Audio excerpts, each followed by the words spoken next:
Hey everybody, just going to take a quick break from the show to tell you a little bit about Shutterfly. If you're like us, you take a lot of pictures because you have a camera right in your hand all the time. How would you not take a lot of pictures? And we're taking all these pictures, more than we've ever taken in the history of the world. What are you going to do with them all? That's the thing. You used to get a solid picture, and then you'd look through them, and you could enjoy them. Now they're like back on your camera roll. You can't even find them. You don't want that. That's why the cool thing you need to do, and what I did, and I think it's pretty cool, is create a Shutterfly photo book. Oh. What I did, and you're going to enjoy this, Jimmy, because I haven't showed this to you yet, but took all of our pictures from being on tour this year. Oh. All live show pictures, us backstage, us on stage, doing all that stuff, and like some of the venues and things, and made a little photo book out of that. Also, they have free 24-hour designer service as well. With their 24-hour designer service, a professional designer is going to lay out the book for you for free in just a day. Make something that means something with Shutterfly.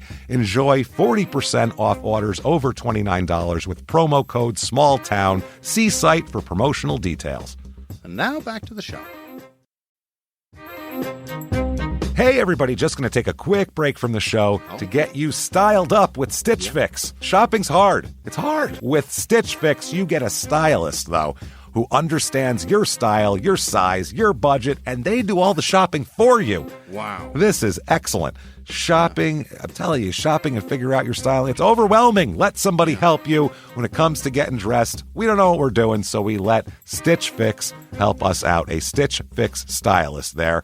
They know what works on us. We get the prices that make us look really good, and it feels good. You get some confidence boost walking around knowing that you're looking decent here. Oh, yeah. Yeah, we just give the stylist our sizes, style, budget preferences. We order boxes when we want, how we want, no subscription or any of that required. And they send called Just For Me pieces as well. Like, maybe you'd like this, and it's awesome. Outfit recommendations, styling tips. You keep what you love, you send back the rest. It's super easy. Yep. You can do it, and we are doing it because it's excellent. Personal styling for everyone. Get started today at stitchfix.com/STM. That's stitchfix.com/STM. Now back to the show. Did you know that parents rank financial literacy as the #1 most difficult life skill to teach? Meet Greenlight, the debit card and money app for families. With Greenlight, you can send money to kids quickly, set up chores, automate allowance, and keep an eye on your kids' spending with real-time notifications. Kids learn to earn, save, and spend wisely. And parents can rest easy knowing their kids are learning about money with guardrails in place. Try Greenlight risk-free today at greenlight.com/Wondery. You know the world of Jim Henson, but discover what happens on the other side of the street in the most outrageous R-rated comedy of the summer. Brian Henson, the son of Jim Henson and director of The Muppets Christmas Carol and Muppets Treasure Island, brings us the very R-rated Happy Time Murders starring Melissa McCarthy as a foul-mouthed detective in a world where puppets and humans coexist. It's a place where puppets interact with humans in a very adult, sometimes shocking and ultimately hilarious way. These puppets are no sesame and all street. In the Happy Time Murders, Detective Connie Edwards, played by Melissa McCarthy, teams up with her puppet partner, Phil Phillips, and goes into the seedy underbelly of Los Angeles to find out who's behind a series of puppet murders. The Happy Time Murders is unapologetically outrageous and co-stars comedy all-stars like Maya Rudolph, Elizabeth Banks, and Joel McHale. This movie answers the question, how do adult puppets act when kids aren't around? The trailer debuted in front of Deadpool 2 and surprised and amazed audiences across the country. So don't miss it. The Happy Time Murders. It's in theaters August 24th. This week, in the serene town of James Island, South Carolina, an unknown disagreement leads to an inordinate amount of brutality. Welcome to Small Town Murder.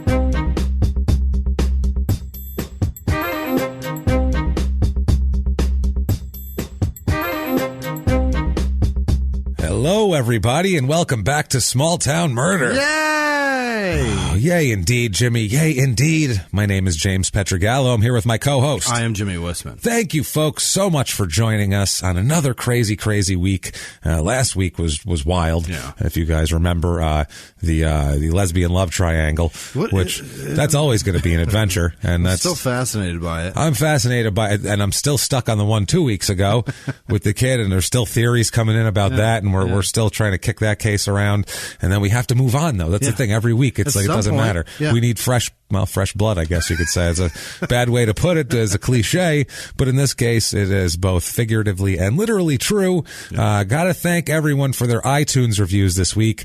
Of course, thank you so much. Yeah. We shot up, I think we're over like 18,000 now or something, which is amazing. Thank you guys so much. They mean a ton. They really do.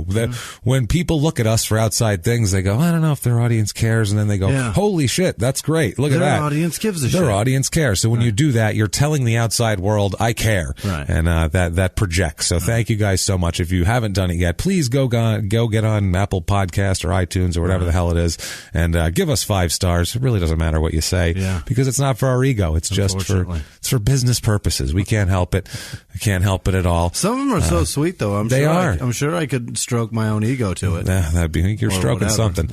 You're stroking something over there, Jimmy. So otherwise, what you should do is go over to shutupandgivememurder.com because there you'll find not only merchandise, there all sorts of T-shirts and mugs and all sorts of stuff like that. You'll also find links. You're going to find links to tickets to all of those shows that you heard at the top of the show, all of those different cities. So go on there, find out the dates and the place on those cities, and go buy your tickets now because they went on sale. You'll be hearing this, so that means they went on general sale yesterday. And there's a couple cities that are selling really fast, like Minneapolis. Holy shit. If you want tickets, buy tickets when you're listening to this because they will be gone. You know, another one is Dallas. Dallas is going fast. Shit. So a couple cities like that. So get on those, do that. You can also find through there's also links to places that you can be a superstar there. Well, superstar in our eyes anyway. Sure. A hero to us. You can go over to patreon.com/crimeinsports and you can make a donation there or head over to PayPal. Use our email address, which is crimeinsports@gmail.com. Right. And you can make a one-time donation there. And God damn it, we can't tell you how much those are appreciated. Shit. Wow, it's huge. So thank you folks so much for everything you do on that front. Once again, buy tickets for these shows, please. Yeah. For the love of God, buy tickets for these shows. It sold out last time. Shows. It should do it It'll again. It'll be fine, but fingers crossed, you guys. Let's do it. Get out there and come hang with us. I'm telling you, you've never seen a show like that. You don't want to see me set a stage on fire, I don't think. So come out there, and it could be entertaining, but if you're not there to buy a ticket, you won't see it. You wouldn't have any idea. Buy a ticket, and maybe you'll see it, maybe you won't. Except for the flames in the distance. That's all there is to it, so got to get to the disclaimer. Yeah. Here, the disclaimer, always have to do that. This is a comedy podcast. It is. We've said it a million times, but still people, they don't understand. It's true crime and comedy. They can go together, and we blend them together wonderfully, I feel like. We think so. A lot of people think so, but there are some people who think that true crime and comedy should never, ever go together. I don't know. Those people, you're not for us, obviously. We're not for you. You're not for us. Yeah. And that's fine. But for the rest of you, we promise you one thing. We go out of our way to try not to make fun of the victims or the victims' families. Yeah. We're assholes. That's true. But we're not scumbags. Also true. That's the way it works here. So if that sounds good to you, if you're on board with that, thank you so much. You're going to have a fun couple hours ahead of you. We're going to have a blast dealing with some horrible shit and getting through it together. Yes. And otherwise, if you're not on board with that, have a good one. Bye. See you later. That unsubscribe button does not hit itself, so you're going to have to do that shit. For the rest of you, for whoever's left out there, hopefully lots. Yeah. Let's get to this, Jimmy, because I think I know what they're thinking right now, and I think I know what they want to say. They want to say, shut up and give me murder. Do it. So let's do this. Okay. Let's go on a trip, Jimmy. Yeah. You ready to rock and roll? I am. You going on a trip? We're doing this? Yeah. I got all your shit? Yeah. All right, thank you. That's please. That adapter. You got your headphones? Because you leave them everywhere. I do. You'll never be able to record. What the fuck is that? Jimmy, I got to carry an extra set of headphones for Jimmy just in case. My phone charger, which is fucking so important, it's I can really never remember that. No, that should be attached to your keys.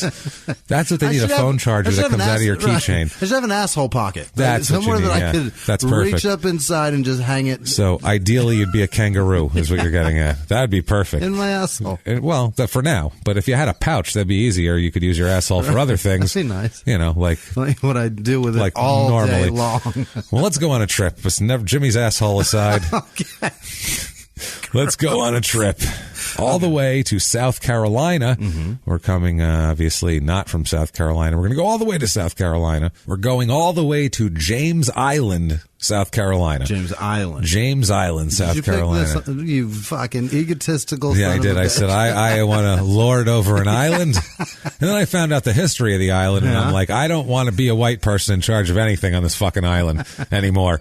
I changed my mind. This island's had a long history of that. I don't think any of them are Italian, but still, I'm too light of a shade to be in charge there. I think at this point I'd feel very bad. Even your olive skin is even too light. It's too light. Still, I feel like they're going to go. No, sorry, sir. It's been bad enough. It's in the central South Carolina coast, right in the middle of the coast here. Lots of little inlets and all panhandles is what we're getting at. Just 5 million panhandles all down the coast. So you pick your panhandle. This is a panhandle. There's a panhandle across the panhandle from this panhandle. It's just panhandle left and right. South Carolina's got a shitload of islands, right? Yeah, there's a ton of it's on the coast, and like I said, it's a very kind of jagged, panhandly. Making a ton of little inlets all up and down the island. It's not a smooth coastline, really. As most of them aren't, but except for Florida, because it's unnatural and it shouldn't be there. Big dick. You know what we should do? Big smooth dick.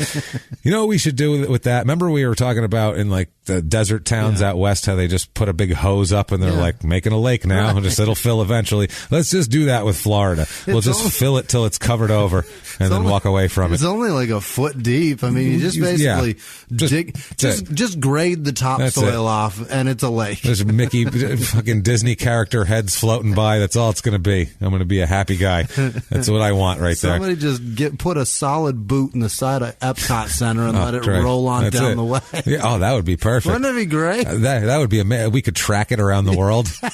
I would love. Where's the Epcot ball today? Well, let's find out. Somewhere out in that Pacific trash pile. I almost said heap. Then I tried to say pile, and then I said peep. Peep, and you got neither. We'll slap a GoPro on that son of a bitch and make a party out of this shit. Yeah, that's what I'm talking about. Find a new shark out there. Oh, it's gonna be just send it out there. I don't know where it'll end up. It's gonna end up killing some poor bastard in Bali who's out surfing. He's gonna be crushed by the Epcot Center ball. It'll ruin fucking Haiti, just everything else. That's where it'll end up. To half the island destroyed. Land on some poor fuck's hut. They'll be like, tsunami Epcot came and it's just so bad. The Epcot typhoon took us down. We couldn't help it. So it's so silver. It's so silver.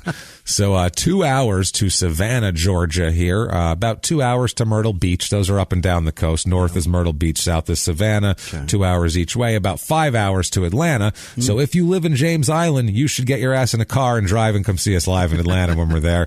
That's why I said Atlanta. Get your ass over there. We'll get a cheap plug-in. We need to sell these fucking tickets. I don't give a shit what you people think about They're going to sell hard. They keep plugging the tickets. You're goddamn right. We're plugging the fucking we're plugging the tickets. We need to pay our bills. If there are any holes in this show, I guarantee you we will plug those holes with ticket. If I can reference a city we're going to be in, I will. Trust me.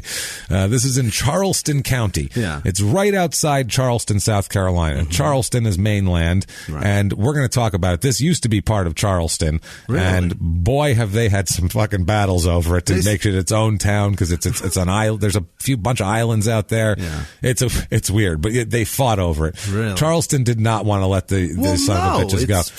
It was like their Hong Kong. Yeah. Like they're like, we're holding that shit forever. You're not getting it. Well, that's tourism. There's an island. No, it's a nice place too. Look, y'all, that shit's surrounded by water. Listen now. Go buy a $13 Corona. Anything with what we're going to listen to the sales now. The food sales going to be up by the beach. We're going to sell them little pails with the little scoop in it and the flip flops that come in a little bag with the netting in it. Now, we're going to sell. You know how many of them we're going to sell? All of us. Hot cakes, hamburgers. You know what I'm saying? We're going to sell it all. Ice cream cones for the youngins. Forget about it. It's going to be amazing. It's an island. We want it. Oh, we want every island. Anywhere there's water. They put H's in W words that don't have H's. That don't have H's at all. They do that all the time. Where was you last night? What? It's like the letter Y. They put that shit in all kinds of words, like guns. Yeah, you're right. That is, they make an extra syllable out of that shit. Why are we doing that? I don't know. Charleston has 120,000 people, so that's a little bigger of a town. Still not like a booming metropolis, but for South Carolina, actually a big city. Not a lot of big cities in South Carolina. And that's Charleston? That's Charleston. Charleston's a big deal down there. Yeah. They are so proud of that fucking Charleston. These people want nothing to do with Charleston. They don't want to be called Charleston. They're pissed about their mailing addresses being Charleston. Fuck Charles, we are James. This is zip code 29412, area code 843. Motto is, we're an island. Fuck your motto. What do you... A fucking island. Oh, there's water. See Palm that beach? Trees and bitches and bikinis. Get out here. See the sand? That's bitches and beaches. Did you hear that? Did you hear where there's boobs here? Boobs and beaches. Get down here. Right. So, history of this town is pretty goddamn funny. This town settled by colonists, obviously, in the 1870s. Jamestown was what it originally was. James, 2 words, town with an E, created in December of 1671. With an E. With an E, town. Okay. I mean, they're English. What do you want from these fucking people? Classy. Obviously, the English don't know how to spell words that are English. No, I'm just kidding. It's like an ice cream shop with an extra P and an E. What the shit? The shoppy, yeah, I don't want that. Bastards. That just means you're going to pay $13 for an ice cream cone. It's an extra $6 for that scoop. For an extra scoop. So $19 for an ice cream. I went to an ice cream place in Phoenix, and there was a guy with a novelty mustache playing with a yo-yo outside. And I literally stopped and turned around and said, I'm not paying that much for an ice cream cone.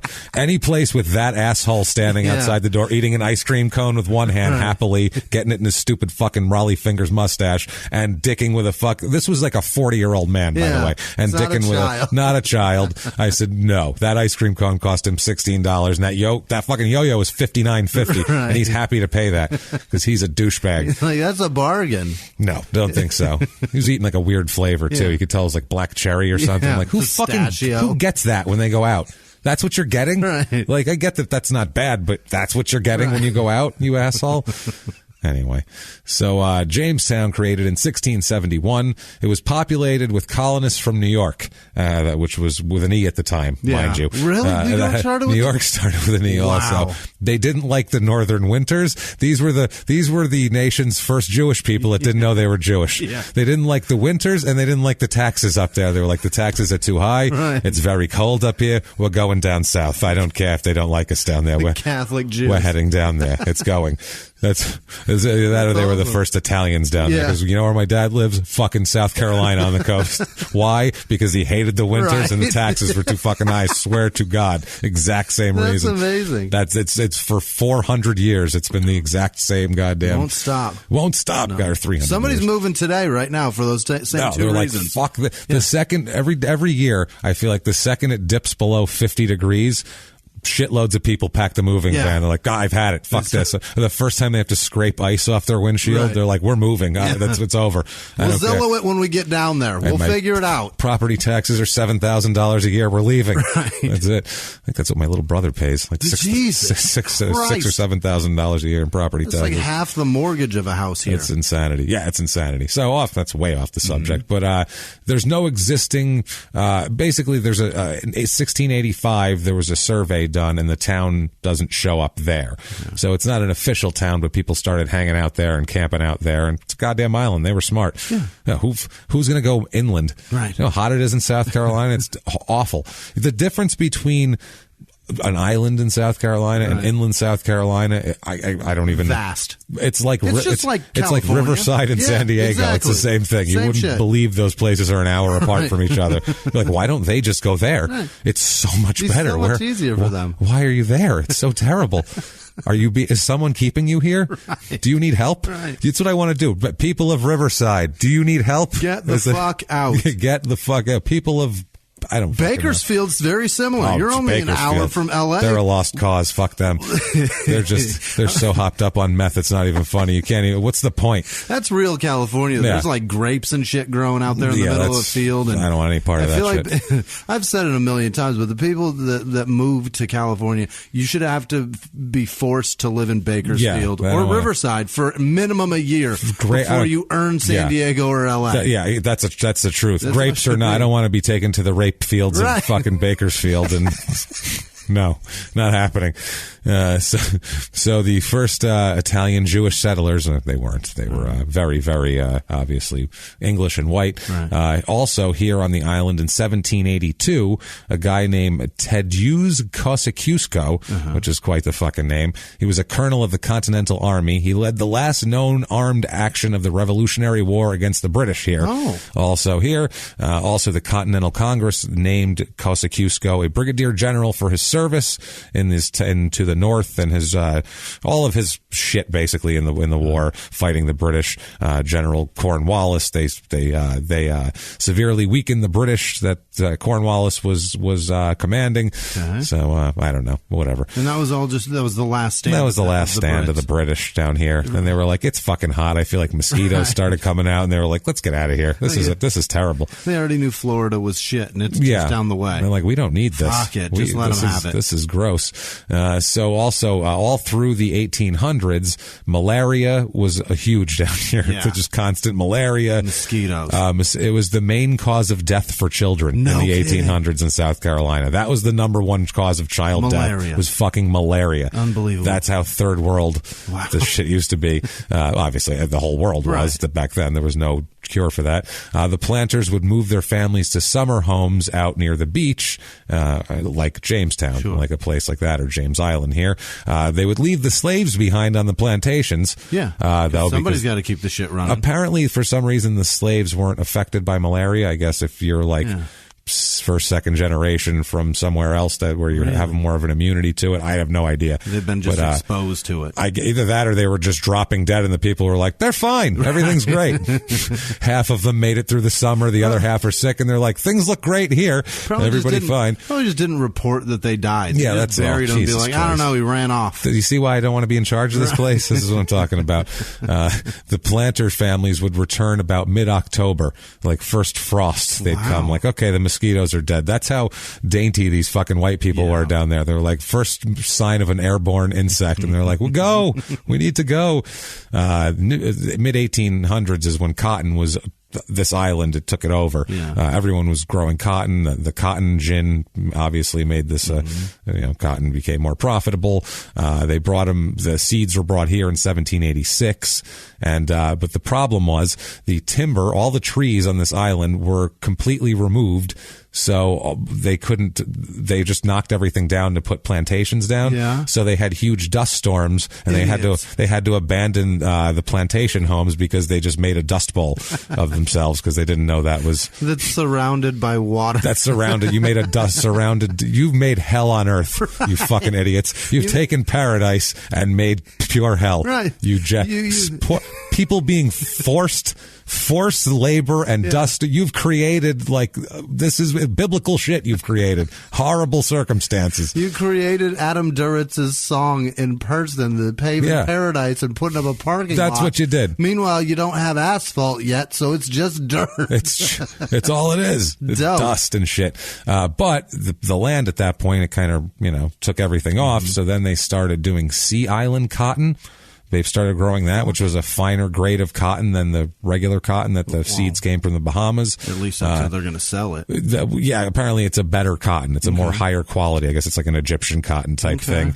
And it was James Island was one of the largest producers in the South of Sea Island cotton, which was worth up to 6 times more than regular cotton. Of course. So this was a big deal. But there was a bunch of floods and infestations of caterpillars in 1867 and 1868. This place is a nightmare. It's a nightmare. I love that, though. That was, okay, the Civil War was right before that. That ended in 1865. So all your slaves got taken away. Your shit got destroyed. Your crops have been taken over by a dust bowl. You reconstitute this, then all your slaves are gone, and now plague of caterpillars and floods. Don't have slaves. That's what that means, I think. The caterpillars are gross, and not like... They're fine, whatever. You don't want that. But if you step on those, and now they're nasty. Just everywhere, that's so gross. That's so disgusting. They made a bridge over the water here in 1899. Out of caterpillars? It's all it was caterpillar corpses and Never mind. I'm sure something to do with something the slaves did. I'm sure Emancipation Proclamation. Yeah, that they didn't care about. Rolled up. They stapled them all together. Crumpled up Emancipation Proclamation. No, we don't need this no more. We don't need this shit. I don't need none of that. We'll just lacquer it up. We'll wipe our ass with it or build a bridge. If we laminate it, it'll be waterproof now. We can do that.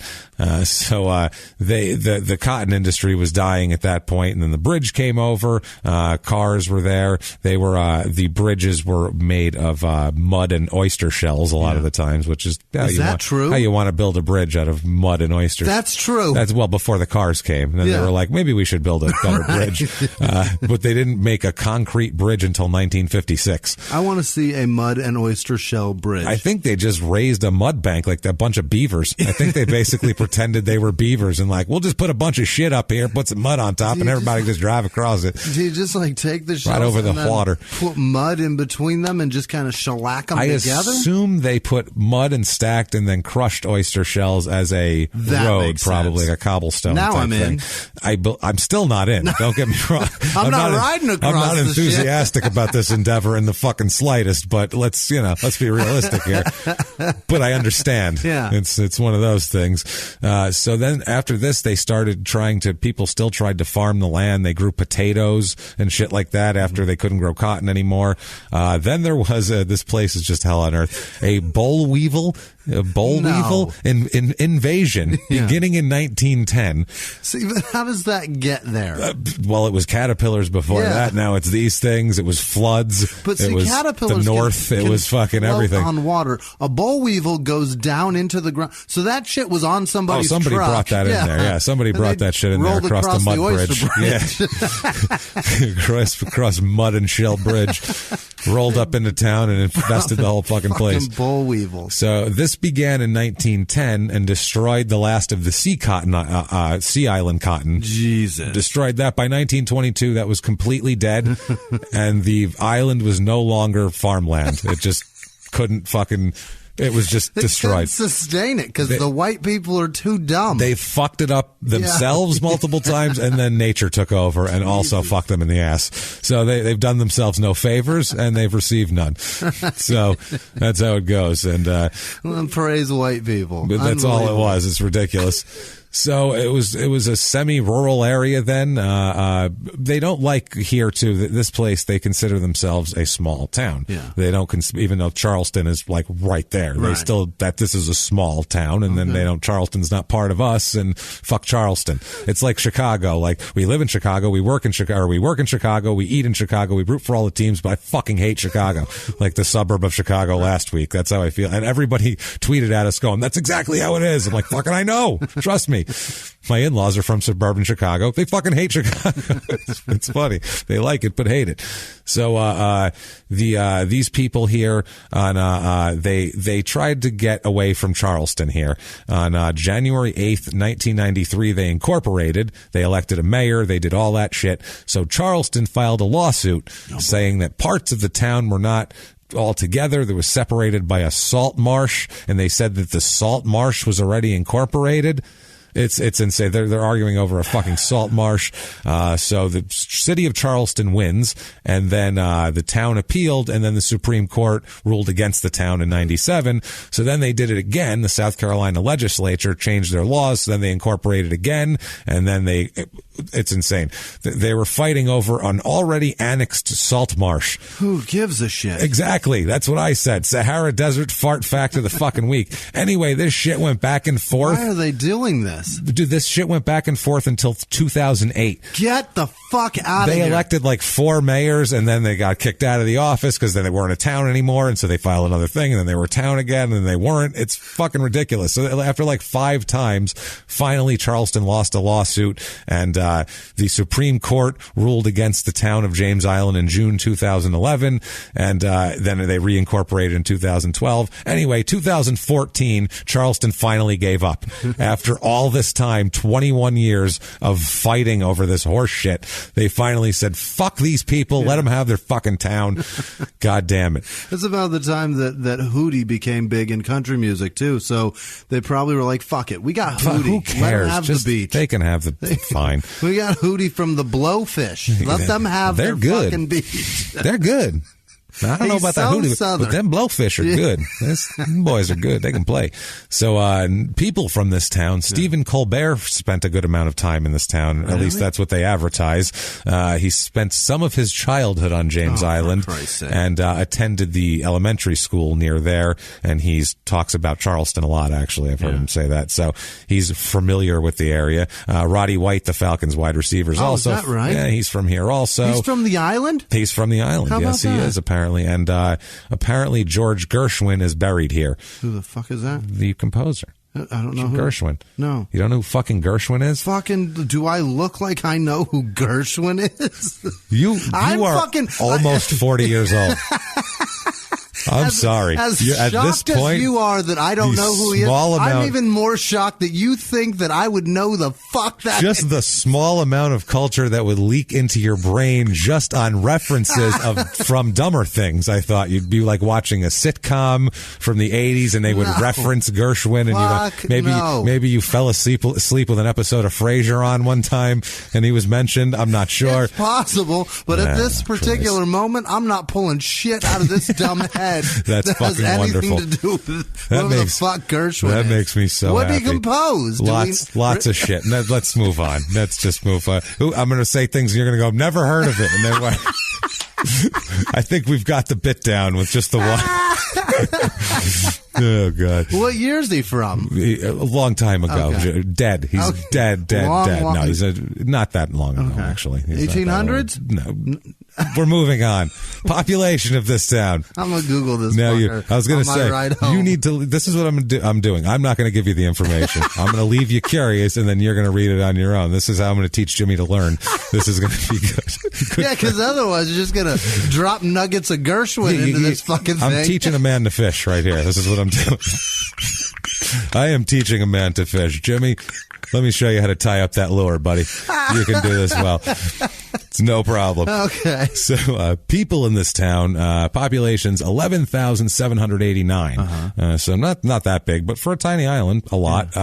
Median age here about 48. So it's older, kind of a little more affluent, a little older. Houses are a little more expensive. About 50% married. All the rates are pretty similar to normal, which is weird because it's an older crowd. Normally it skews differently. Did you say how big this island is? It's weird because it's not all together. Okay. Like that's why Charleston sued them because there's a part of it here and then it leaks over there. So there's really the salt marsh is between the two. Yeah, and do you count the salt marsh? So literally, it just says it's kind of disputed how big it is. So I'm not going to get into the middle of their horse shit because otherwise they'd have to claim that body of water that separates the two pieces. I tell you what, whoever knows more about Gershwin wins, and they should just pick a representative. So about 82% of the people here are white, which is a lot for South Carolina. 13.6% black, 1.1% Asian, 1.1% Hispanic. So that is very low on the Hispanic factor because it's normally about 17%. It's essentially black and white. It's black and white, just like a lot of the South. About 58% of the people here are religious, it's the South. Yeah. That's about to be expected. It's actually probably low than you would think, but it's an island. So these people a lot of them are from the North. They've abandoned their religions back there with the cold weather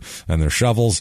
Almost 13% Baptists because they are the Catholics of the South, as we know. There's a shitload of them. 1.3% LDS. They're on the island, guys. Yeah. Watch out. Once they get on there, start knocking on doors. It's all those Asians. They're never getting off. It's all those damn Asians. 0.07% Jewish.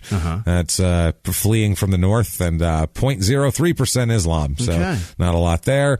Voting-wise, South Carolina, very heavy Republican state, very heavy red. This island actually about 51% Democrat. Okay. So this is a different vibe from regular South Carolina. This isn't like hillbilly South Carolina as you would think of it. That's not really factual, but still as you would think, like normal, whatever. Yeah. So unemployment rate here is about 4.5%, which is a little lower than the national average. Median household income $62,301. So it's about $10,000 more than the national average. So a little bit higher there, which it's a little older too. So you're going to get usually people making a little more money. It's also an island, and it's fucking expensive to live on an island. That's the other thing. There's limited space. It's a fucking island. Unless you want to live on the salt marsh or the mud oyster bridge.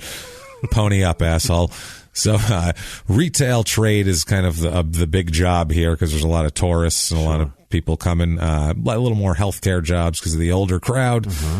Cost of living in this town, overall, 100 is par and regular average in the nation. Here Can I put a guess? I'm going to do it. I'm going 135. 116. I was close. That's not bad. It's not bad, actually, because the housing, though, is high. The housing is 143. Holy so you were very close there. Usual is about 216 is the average in the U.S. Here, $309,900. So a little pricey on the homes. A lot of homes between $200,000 and $300,000, about 41% of the homes. Okay. So you're going to get that. It's retirable. That's what people come down here to do. Because that's what it is down there. South Carolina has low taxes, so if you have a fixed income, little nest egg, it won't eat away at it with that sort of shit. And smart marketing for their government. It's not bad, but to get a house, it's expensive, as we'll find out with the James Island, South Carolina Real Estate Report.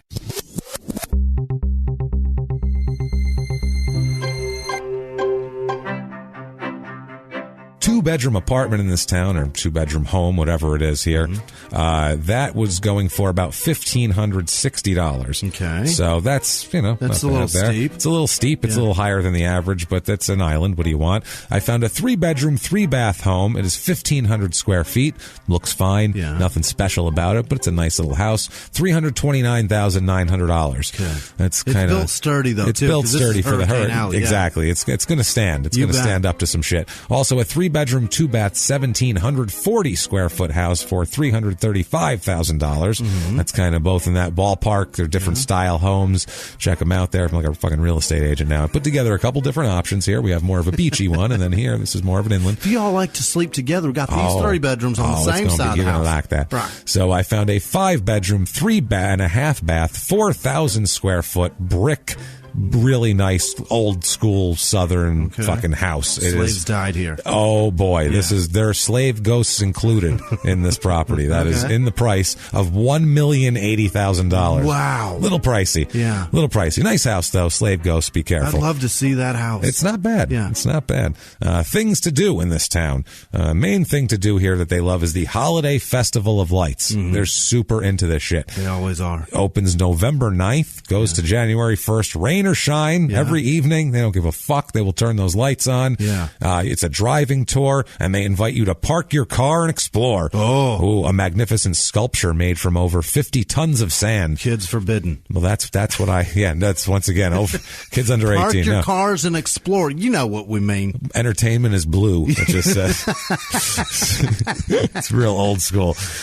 All the lights are blue on the cars and shit. And nothing makes me think Christmas more than a sandcastle. That's what I think of when I think Christmas. Mouth-watering treats from Santa's Sweet Shop. Oh, boy. Jesus Christ. Visits with Santa Claus, a Victorian carousel. Holy shit, get there. Crime rate in this town. Property crime. That whole thing sounded so horny, by the way. It sounded like we were... That's what I mean. It's all code. Don't want kids. It's all euphemism, babe. That's what it is. That's all. We're all fucking down here on the beach. Don't you dare bring them kids around. All the restaurants open. You can fuck in the boots. Right. You just buy something. They let you fuck all over that place. You ever felt your ass cheeks stick to vinyl? It's pretty good. The Formica. Let me tell you what the feeling of Formica on your butthole when it sticks to it. You know what I'm saying? When you get that suction, you get one of them. It's good. You ever take that loofah and pull it off I know the you shower? Have. That suction go. That's what your butthole will sound like. Right off that, baby. You know how that is. We were fucking. That was a good time. Well timed. We could sing the Lollipop song together. Crime rate in this town.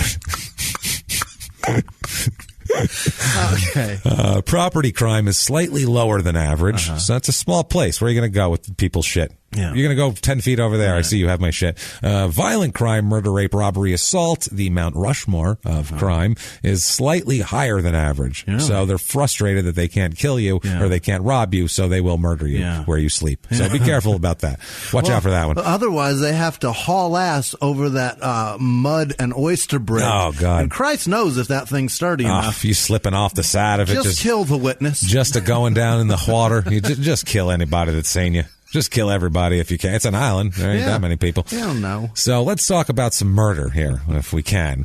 Let's talk about some people in this town that have an interesting relationship with murder. Okay. Let's first talk about a William O. Dickerson. Not O. Dickerson. He's not an Irishman. Middle name O, last name Dickerson. He's actually a black fellow. Yeah. This guy, William O. Dickerson, this guy, Jesus Christ, he has a son, and obviously names him William O. Dickerson Jr., obviously.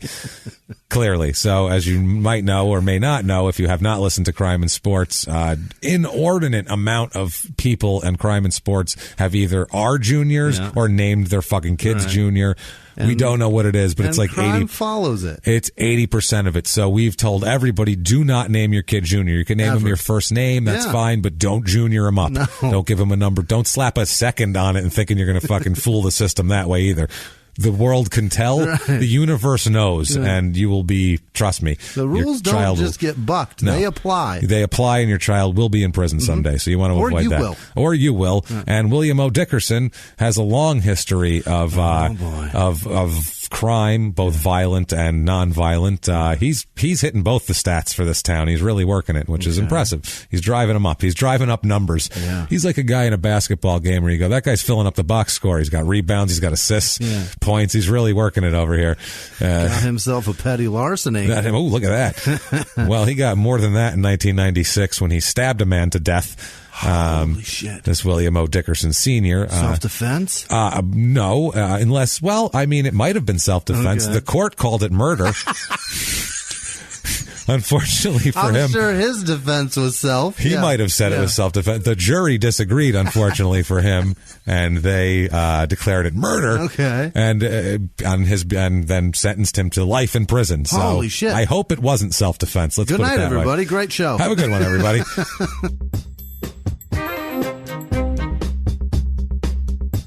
Hey, everybody, just going to take a quick break from the show to tell you a little bit more about MedMen. MedMen.com. Oh, MedMen, one of my favorites. MedMen is the premier cannabis company in the United States with recreational and medical retailers located throughout Southern California. They're the best. This is simply where you want to go. This is the Mecca. This is like walking in. So this must be what people feel like if they walk into a microbrew or something, and there's a million things on tap. This is fantastic. The marijuana, wonderful things they do with the cannabis industry there. It's a high-quality experience. MedMen offers a high-end shopping experience with knowledgeable, friendly staff that help you find exactly what you're looking for. They really do. It's known as the Apple Store of weed, and that's what it is. If you walk in there and you go, hey, I'm looking for something, my neck hurts a little, or, I'm like, I can't sleep at night or something, they'll be like, this is the one right here. They'll tell you THC levels. They will hook you up. Everything is cool. If you live in California, it's an exciting time right now, and MedMen is helping to redefine the cannabis industry and empower people to exercise their right to purchase cannabis so you can go out there and purchase it. It's bringing premium experience to this space. It really is. It's fantastic. Be empowered. Check out one of their 14 retail locations throughout Los Angeles, Orange County, San Diego, or go to medmen.com to find your nearest store. That's medmen.com.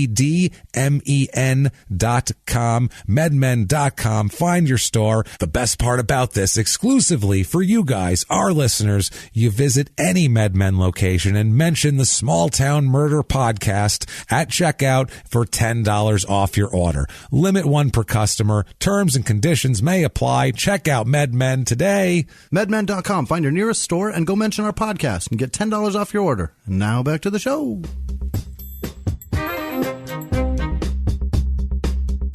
Well, wait, he does have a son, Jimmy. What do you think that son's going to think? He's going to be a good, upstanding guy? I think he's going to go visit victims advocate, Bill O'Dick over there in prison. I think you're right. So probably he had a very good role model here, this William Dickerson. Visit him and tell him he's sorry, and he's going to go live his life paying the penance of his paw and reap the benefits of paying his debt to society. I think he will. He's going to go, you know what? I think I'm learning a lesson from my dad's situation. he's sorry. Genuine remorse. I have learned that it is not good to bury a knife. We made him pretty white. Man. But he's still from South Carolina. That's fine. I feel better doing that accent than if I did some weird Southern black guy. Some stereotypical Southern black guy. I feel like that's racist for some reason. Again, I feel like I'm too white to do that. Both rule over this island and make that accent. And the closest I'm going to get is Andre 3000, Big Boy, or Ludacris. Yeah, and you don't want that either. If he was like if he was a New York black guy, like Estevez Jones or something, like I'll fucking throw that down like crazy because I know those guys. Right. So if anybody has a problem, I'll be like, "Fuck you, that's accurate." That's my boy. I fucking know that dude. I mean, my friend. Yeah. Jesus Christ, you can't say that. You can't say that. Ladies and gentlemen, my co-host, Andrew Jackson, with his accidental racism. It's wonderful. So here we are in South Carolina, the perfect place for both accidental and intentional.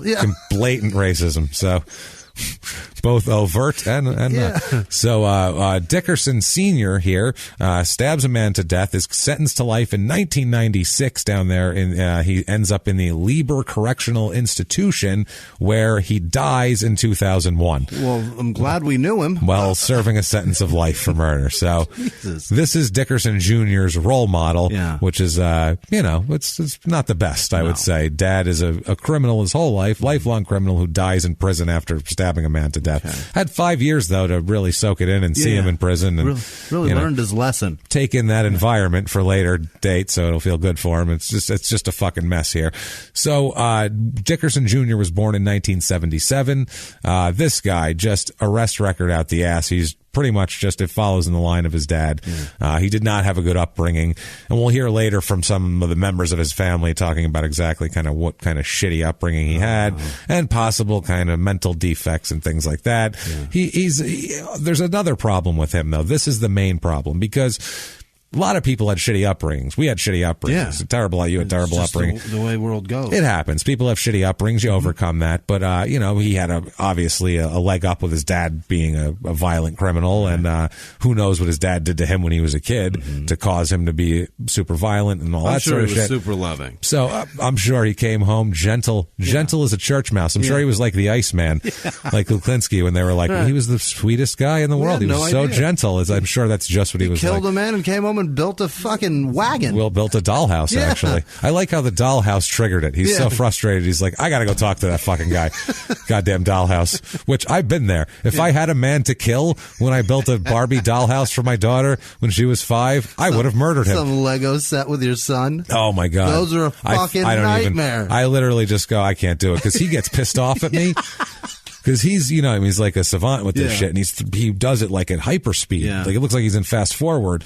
And if I grab a piece and he's like, "Oh, you're behind!" Like I'm just so far behind him. I'm 3 steps ago. I'm Dad. slowing him down. He's standing there with 3 pieces in his hand, waiting for me so he can put them in place real quick. Like it's over there to the right. Like he's so mad. I don't even fuck with that.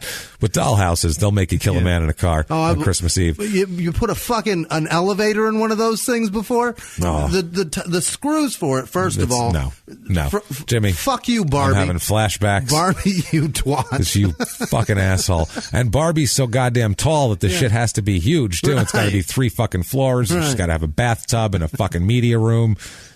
For Christ's sake, Barbie.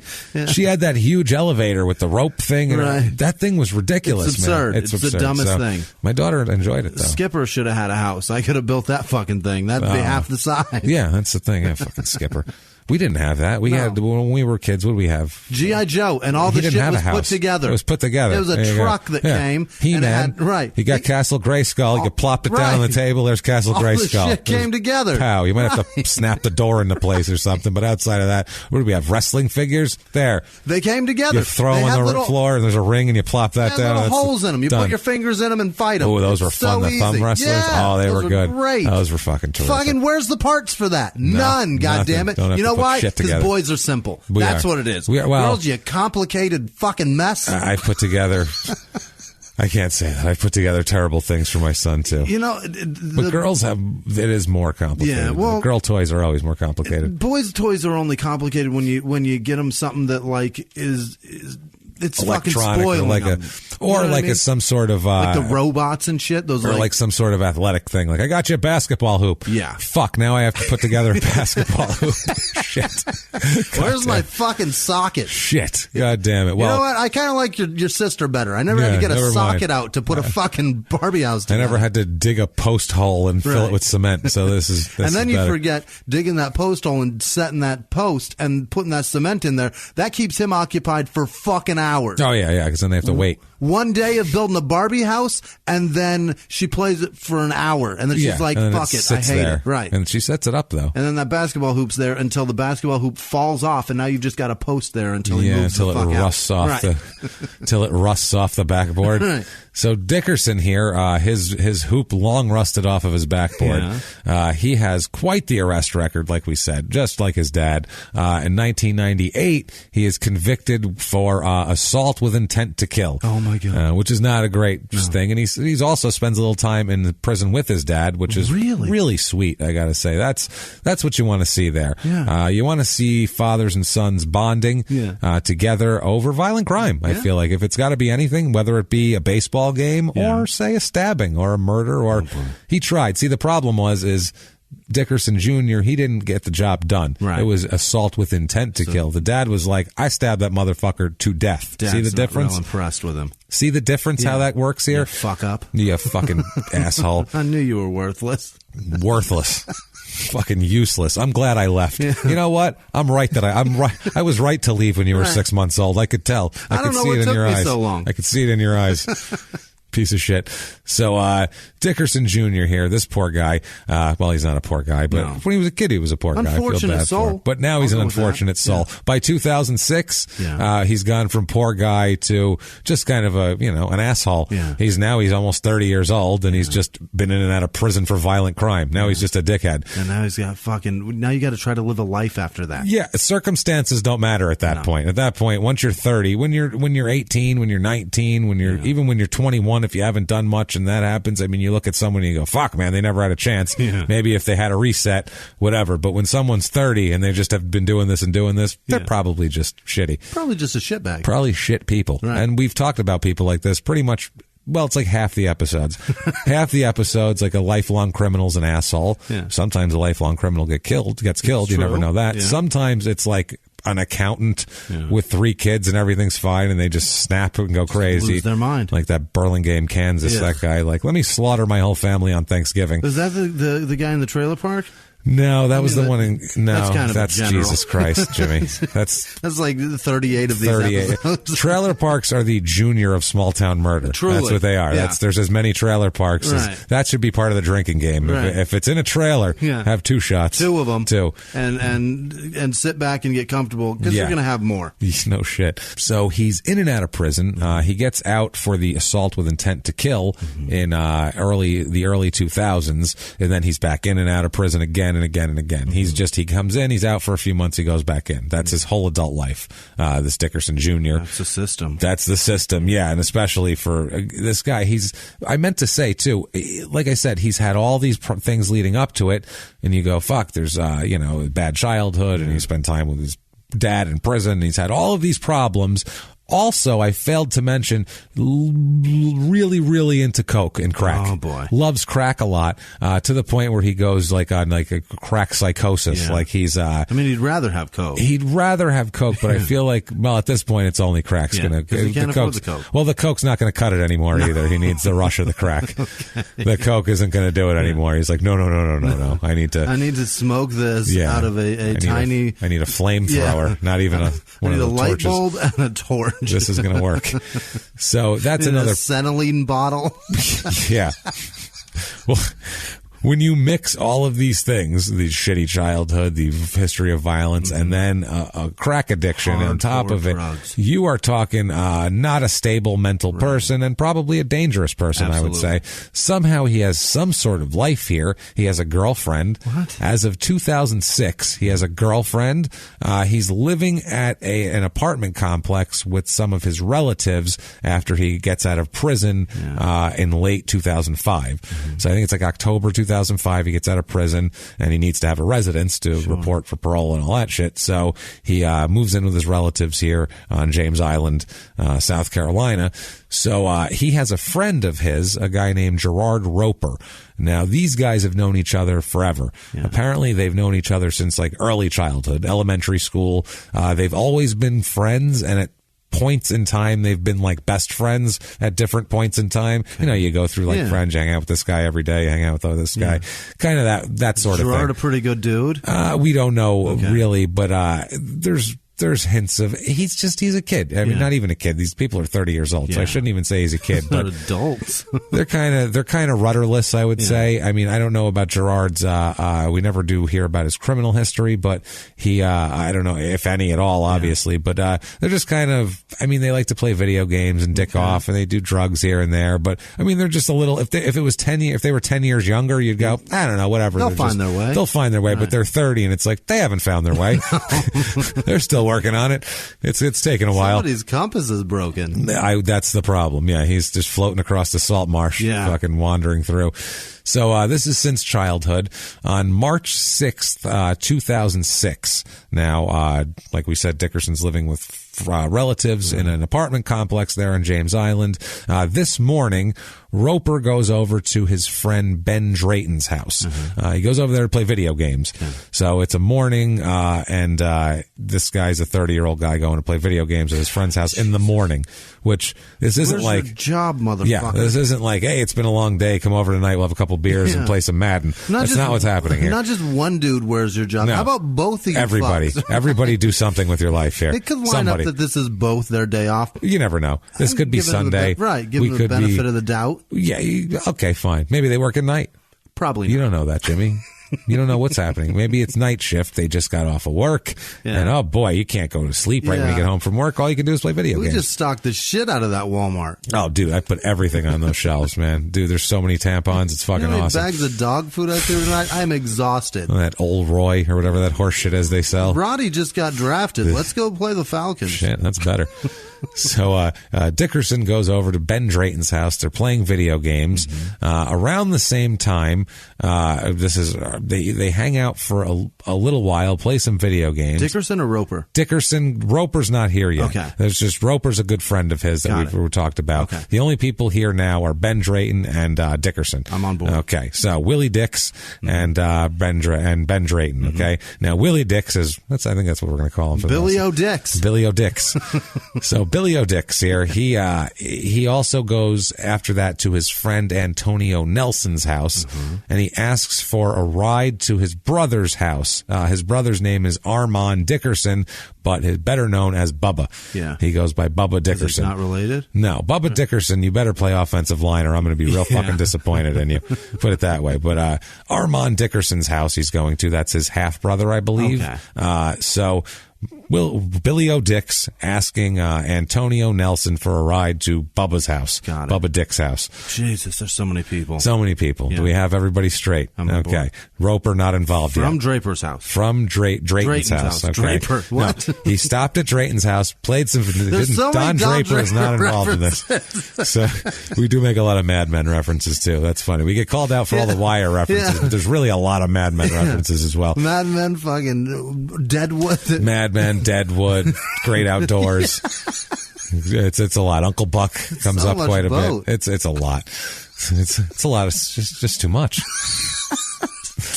It's too much. And if you don't like it, you can suck my wake. That's what you can do. Oh, baby. More and more and more Great Outdoors. Give it to me. Let it rain upon me. Like the gristle of the old 96er. So Ben Drayton, he's still at his house. He stays at his house. Okay, let's follow Michael Dickerson, or William Dickerson. Billy O. Dix. Yeah. We follow him to Ben Drayton's house. He plays video games. Let's say he loses a couple games. He leaves his house, leaves Ben Drayton behind, goes over to Antonio Nelson's house, says, can I have a ride to Armand Bubba Dickerson's house? Okay. Now that's I think we got that. Now, Nelson at the time, Antonio Nelson, was unable to give Billy O. Dix a ride. at that time, but told him to come back later. Okay, he said, come back later and I'll give you a ride. Can't do it right now, though. Got mad shit going on. Yeah. As you know, very busy day trading. I have a lot on the line. If I miss the trade, I'm going to miss the out, and then I'm fucked, and I'm stuck with this shit. Didn't you know you what watch that's the like? Super Bowl last year? E-Trade is huge right now. You don't want to get stuck with that much Tesla on a downslide. Right. You know what I mean? So it's 06. The fucking economy is about to take a shit Oh, it's about to take a sell. Sell. If he sell Antonio Nelson. Yeah. So he's not day trading, I'm sure. I'm sure he's in the middle of a game of Call of Duty or some shit. I don't even know if they had Call of Duty in 2006. If nothing else, he's for San sure Andreas. Yes, he's time. on PS4 or 3. 2. 3 didn't come out till later. He's playing San Andreas, baby. This is embarrassing. Yeah, that's right. He's got the jetpack though, which is really exciting. We don't have that anymore. He has a code to turn off the fucking stars. That's the best. So he tells him, come back later. Yeah. So, Dickerson, Billy O. Dick, shrugs his shoulders. He says, I'll go back, play some video games. Goes back to Drayton's house, dicks around a little bit, couple games of Madden or whatever the fuck, leaves there, and then later on comes back to Antonio Nelson's house looking for that ride. Yeah. He hasn't been able to put a ride together since. That's his solution. Man's fucking 30. You are 30 years old. Someone says, can't give you a ride right now. Come back later. He goes, I'll wait. Nope. You should be able to procure a ride somewhere.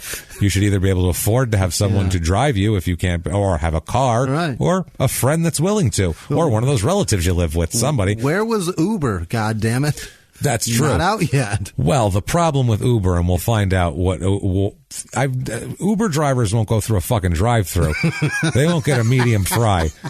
So what Dickerson requires from this ride is way above. Way worse. Got it. There's some cab drivers that would do this shit probably if you gave them. A cab driver, I feel like, would dig a hole to bury a body if you threw an extra 20 on their tip. You betcha. I feel like 20? 25? They have a shovel in their hand ready to go, though. 25. All right, fine, 25. And they're fucking digging. They're going right away. I swear to Christ. They'll find the water table before they quit. We've talked about that. You could literally ask a cab driver, you get some Coke? Yeah. You will have Coke in 10 fucking minutes. You'll have hookers, anything you look for. Panel, sir. It's cab drivers tell Uber drivers like, this is my car. What the fuck are you talking about? My baby I own this vehicle. Trunk. My kid's driving this car. You're stop smoking crack in here. Cab driver's like, I don't give a fuck. $5 extra to smoke crack back there. Uber driver can't give you 1 star fast enough as a rider. That's what I'm saying. Cab drivers don't give a shit. So Dickerson comes back again. Billy O. Dix makes another return, but when he returns this time for the ride, he's also got a gun with him now. So he didn't have a gun before; he just wanted a ride. Now he's like, "All right, I need a ride, and I'm packing heat." Yeah. So once again, imagine getting this out of your Uber driver. He gives him a ride on the way to Armand's house. However, here, while they're going, Billy O. Dix begins calling Gerard Roper. See why I told you about him before? So now I don't have to fucking explain him in the middle of the story. Yeah. God damn it, don't question my storytelling, people. So I'm just kidding. So anyway, fuck you, Jimmy. No, I want to know why this fucker has guns and phones and no car. And no car. What the fuck? How do you trade your gun for a car? Right. You can sell a gun for a few $100 and get your shit car going and figure it out. A monthly payment on your fucking phone. So what he starts doing while he's in the car with and Nelson is he starts calling Roper from his cell phone, like we said, like repeatedly. Yeah. He receives no answer.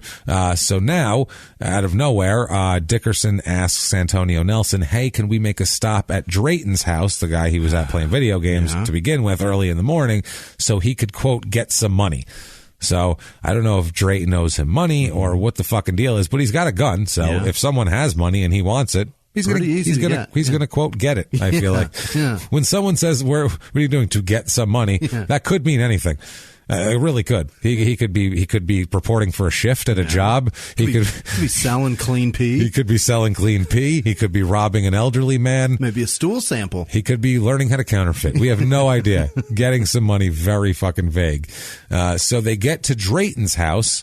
and Dickerson enters the house, busts into the fucking house like a maniac, like some sort of Wild West lunatic, brandishing the weapon and yelling for money. They know you, motherfucker. That's the thing I don't understand. You're robbing a dude you were just at his house. This is the weirdest shit. They're playing video games, then he's coming back. Give me some money, motherfucker. It's like, what? You know this guy. What's happening? Why are you doing this? Who was that running back that played for the Broncos and the Browns? He did the same shit. He took... Oh, yeah. I forget his goddamn name. Oh, fuck. He's an idiot. Not Ohio State. Yes. Maurice Claret. Yes. Went to a strip club with a couple. Don't think he's on my radar, Jimmy, for crime and sports? Fucking he's lined up. Incredible story. Crosshairs, baby. I can't wait. Wow, that's a fucking crazy story. How do you go to a strip club with some people and then fucking pull a gun on them later with a mask on? And then drive away and have your whole arsenal in your car. Because that's where you want to keep all your guns in your car, just in case. Unbelievable. But most people use a house, but, that's fine. He also I'm surprised he didn't have all of his clothes. I just keep everything in here. Just hand him your ID. My TV. There's my microwave I keep back there. And Billy O'Dix is doing the same thing. Billy O'Dix is doing the same thing, waving his gun around like a maniac, asking for money. Roper is there, Gerard Roper. Roper. His getaway driver. No. Roper is... Armand's his getaway driver. No, they were going... No. No. Okay. Billy O'Dix. This is good, though, because other people could be confused, too. Billy O'Dix goes to Drayton's house, plays some video games, leaves, goes to Nelson's house, Antonio Nelson, asks for a ride. He says, can't give you a ride, bro, in the middle of a game. Head on back to Drayton's house. He heads out, leaves, then Billy O'Dix goes back to Nelson's house later with a gun this time, saying, can you bring me to my brother's house? Armand Bubba Dickerson. They go to the house. On the way to the house, he says, hold on. We need cash. Right now, this is where an Uber driver drops out. They're like, no, I'm taking you to that place that's on my thing, and then you can get somebody else. Motherfucker. That's all I can do. Sorry. I can drop you off here. There's no on the way to. That shit doesn't work with Uber drivers at all. So they stop on the way to Bubba Dickerson's house, Armand Dickerson's house. They stop back at Drayton's house, the original site of the video games, and Roper is now present there. We don't know if Roper was present to begin with the first time he went to play video games, but now he's there. And apparently, at this point, he's pissed off because he's brandishing a weapon and asking for money, and Dickerson's pretty much just acting like a fucking maniac. So Roper tells Dickerson, quote, I got your money. Please don't shoot me. Please don't kill me. So apparently, he must owe him money, I feel like. I mean, I don't know how much money these people could owe each other in terms of a bunch of unemployed guys that play video games in the morning. I don't know how much money they could really owe each other. And crackheads. You know what? Who the fuck knows if there's any sort of, I don't know what their relationship is, but I don't think any of these people have steady employment is what I'm getting at, or like a way to have money, or, that sort of shit. So this ain't some shit that goes down in an afternoon when somebody has a fucking shift at night. No, that's the thing. This is you have too much going on. Well, also, Dickerson through this whole time is in according to him and pretty much everybody else around him, pretty much a heavy crack. He is under the influence of a lot of crack at this point, too, and wanting more crack. So that's a dangerous motherfucker. People who want more crack are very dangerous. If you meet someone who wants more crack, just give them more crack because they are fucking crazy. And then get the fuck out of the way. Yeah, because they're going to get more crack somehow, one way or another. Trust me. They're not just going to go, never mind, going home now. They'll get the crack. So now... Thank God I have this crack now. Now I am a total mellow and logically thinking man. I got to tell you, I was really kind of just anxious. I was feeling kind of, you know how it is when you wake up sometimes and you're like, what do I have to do today? And you feel like you have a lot going on. And I was feeling that way. This happens to me a lot. Just smoked a bunch of crack. And all better. Jimmy, I feel wonderful. Let me tell you, I feel calm. You hear my voice right now? It's even. It's measured. I feel great. Crack. Crack is good for me. Good for you. Good for society. Crack. Crack is very much like coffee in that you can make coffee and it won't be in your system yet. Just holding the cup. Yeah. You're like, I feel better. That's the thing about a crack knotted up plastic bag, just pushed into your pocket. But it feels much better when you light it. Trust me. Then you feel great, Jimmy. You could be a mess if you don't have it in your pocket. But once you have it in your pocket, you're at you're on the verge of being high at any minute. Once that's in your pocket. No shit. That's once it's in your pocket, you could be high at any second. That is like a drunken makeout session right there. It could happen at any time. So keep in mind while this is going on the whole time that Dickerson is 6 foot tall, little over 200 pounds. He's kind of a big dude. Roper is 5'6", $160. He is not a big dude. No. He's kind of a little skinny guy. So this is physically an uneven matchup as it is, and now there's a gun involved too with the bigger guy, so you can't get more of an advantage. You're much bigger and you're brandishing a weapon.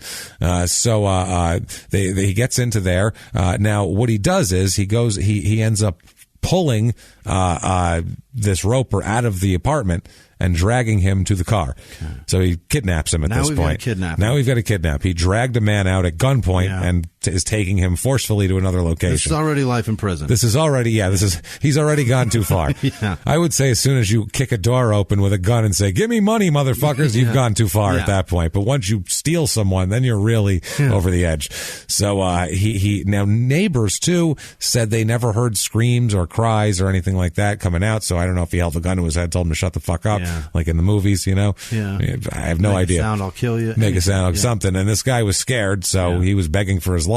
I like gangster black guys. They say some fucking vicious shit. Oh yeah, they say some make a sound, and this will make a sound next. They got some good lines. Yeah. Some shit that could go on a T-shirt. Fuck, they got some pre-death T-shirt lines. I feel like it's terrifying shit. You get that? Yeah. I don't know if he had that going on. When I was robbed at gunpoint, when I was duct taped and stuck into a walk-in at a Peter Piper.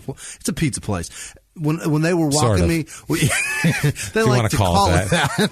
It's dough with some cheese and sauce on it. Let's just put it that way. It's a dough and cheese and sauce place with video games and shit for kids to do. And then they'll throw some shit on it. So they were hopping me back because my feet were duct taped together, and he had a gun at my back, hopping me to the back. And I'm 17, and I said to the guy, "I don't want to die. I'm 17." The motherfucker said the coolest shit. He goes, "Nobody's gonna die. Nobody's gonna die tonight if you do what I say." And I was like, "That is the most gangster shit I've ever heard." And at the same time, oddly calming, probably too.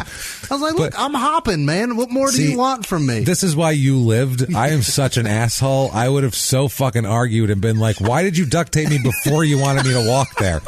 This would take so much less time if you would have fucking waited to duct. You're fucking terrible at this. You know that shit? You're awful at your job. You should have walked me. You're not very good at this. Me at the freezer. Put a boot in my ass. I don't care. Matter. You're going to get caught. Right. You're fucking this up. You're going to fuck up that too. You're going to fuck something else up. I know you are. She would have shot me 5 times. Spoiler alert, they were really good. They got away. Oh, there you go. They got a bunch more, even though they hopped me to a fucking fridge. I would have been very much like, this could be going so much faster right now. Only one of us decided on duct tape, and it wasn't me. When I was 17, I knew how shitty that pizza was. In that walk-in, I pulled all the dough down off the shelf and made like a little fortress around me in case they started licking shots through the door, because even I knew that crust could stop a bullet. Oh, it could stop a fucking bullet, yeah. And it wasn't made out of any natural substances, I'm sure. It's half Kevlar, I believe. Peter Piper pizza, where the Kevlar is. So it's a Kevlar pie. It'll act as a shield also. It's very popular in bad neighborhoods. 100% gluten. Yeah, 100%. It's all it is, gluten. You couldn't penetrate it with a fucking axe or a bullet or anything else. It's all gluten. Gluten steel. The big fucking cracker. Steel gluten pizza. That's the restaurant I'm going to open. So...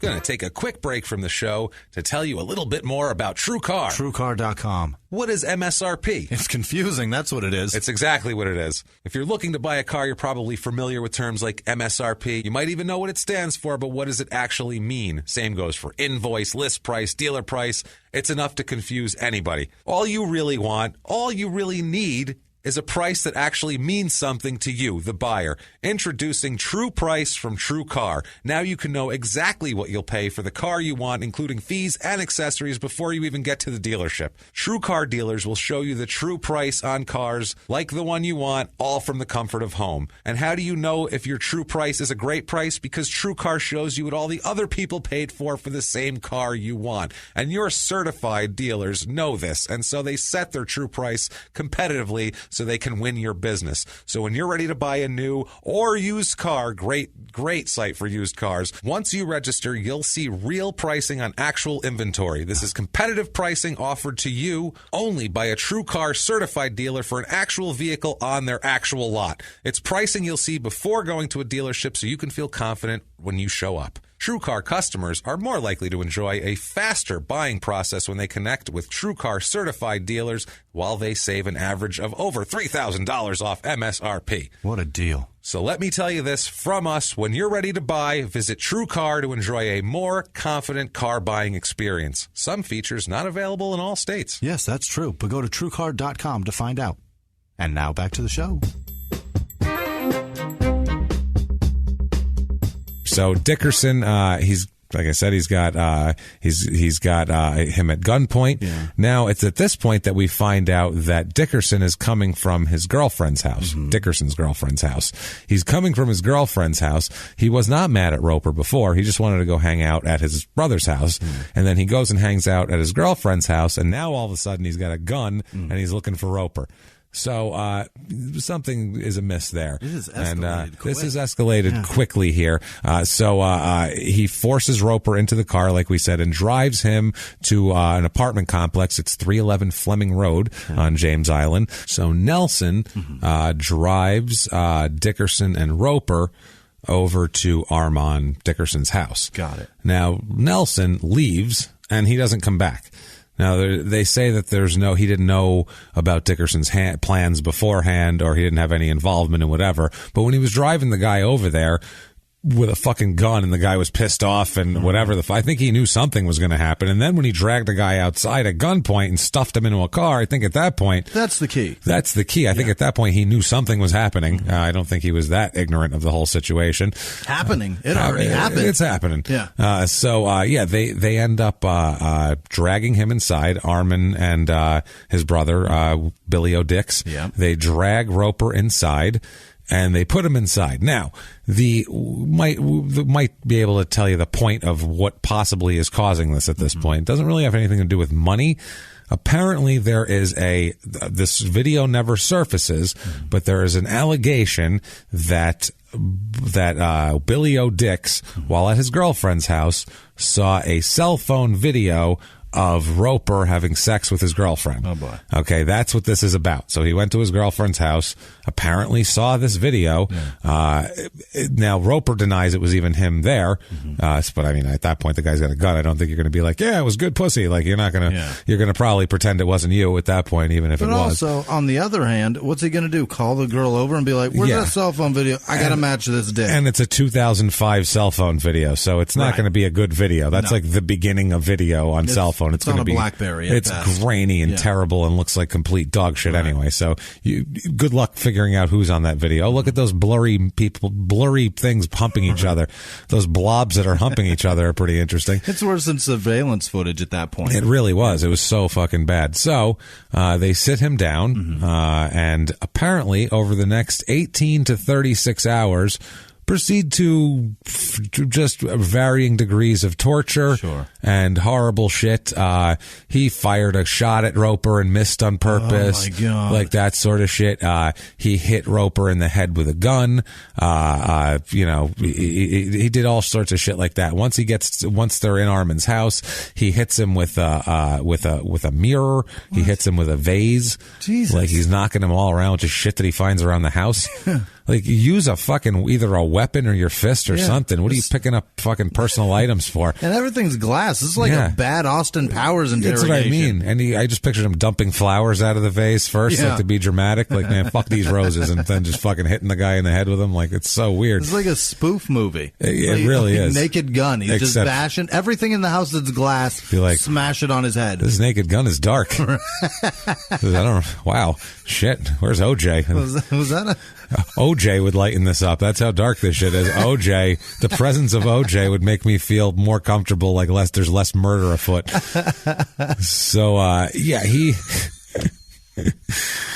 In 2006. 2006, OJ is less dangerous than the shit that's going on in this house. Absolutely. That would calm everybody down. The presence of OJ. Hey, everybody, it's OJ. Be cool. Everybody chill out. Everybody act more civilized. OJ's here. Be cool. Scott Peterson's here. Everybody relax. It's going to be fine. What the fuck? OJ, again, Scott Peterson, and Jody Arias. They're all here. Walk into a bar. They just got out of an Uber. So they came straight here. Well, that's a good joke right there. That's what you started out, a really good joke. So O.J. Scott Peterson and Jodi Arias walk into a bar, right? You could anything from that. Anything from write your own joke yeah. and tweet it at us, because there's potential there for something. I'm not sure what, but if a rabbi, a priest, and a fucking whatever can walk into a bar for years and that be a joke, then that can be a joke too. If those three people walked into a bar, there are more victims than people in this bar. If you can't find humor in that, I don't know. Something's wrong with you. That's what we're saying. Jesus Christ. So he's torturing him, though, on a serious note. He hits Roper with the gun continuously, knocks out 2 or 3 of his teeth. That's disputed. So he's just hitting him with the gun over and over again. The number of teeth missing is disputed? It's disputed. We're not sure if one was... He may have been... He is a crackhead. That's what I mean. So we don't know. Well, we don't know if Roper is, but we know that Dickerson certainly is, from what we've heard from his own declarations. His own words. He's declared, sir, I am a crackhead. I am a crackhead. Therefore, my actions are out of my control. The head of crack. The head of crack. He had to put a fancy wig on first. Then he felt fancy enough. Oh, this is ridiculous. So Armin leaves at some point to retrieve Dickerson's car. Why the fuck did he not?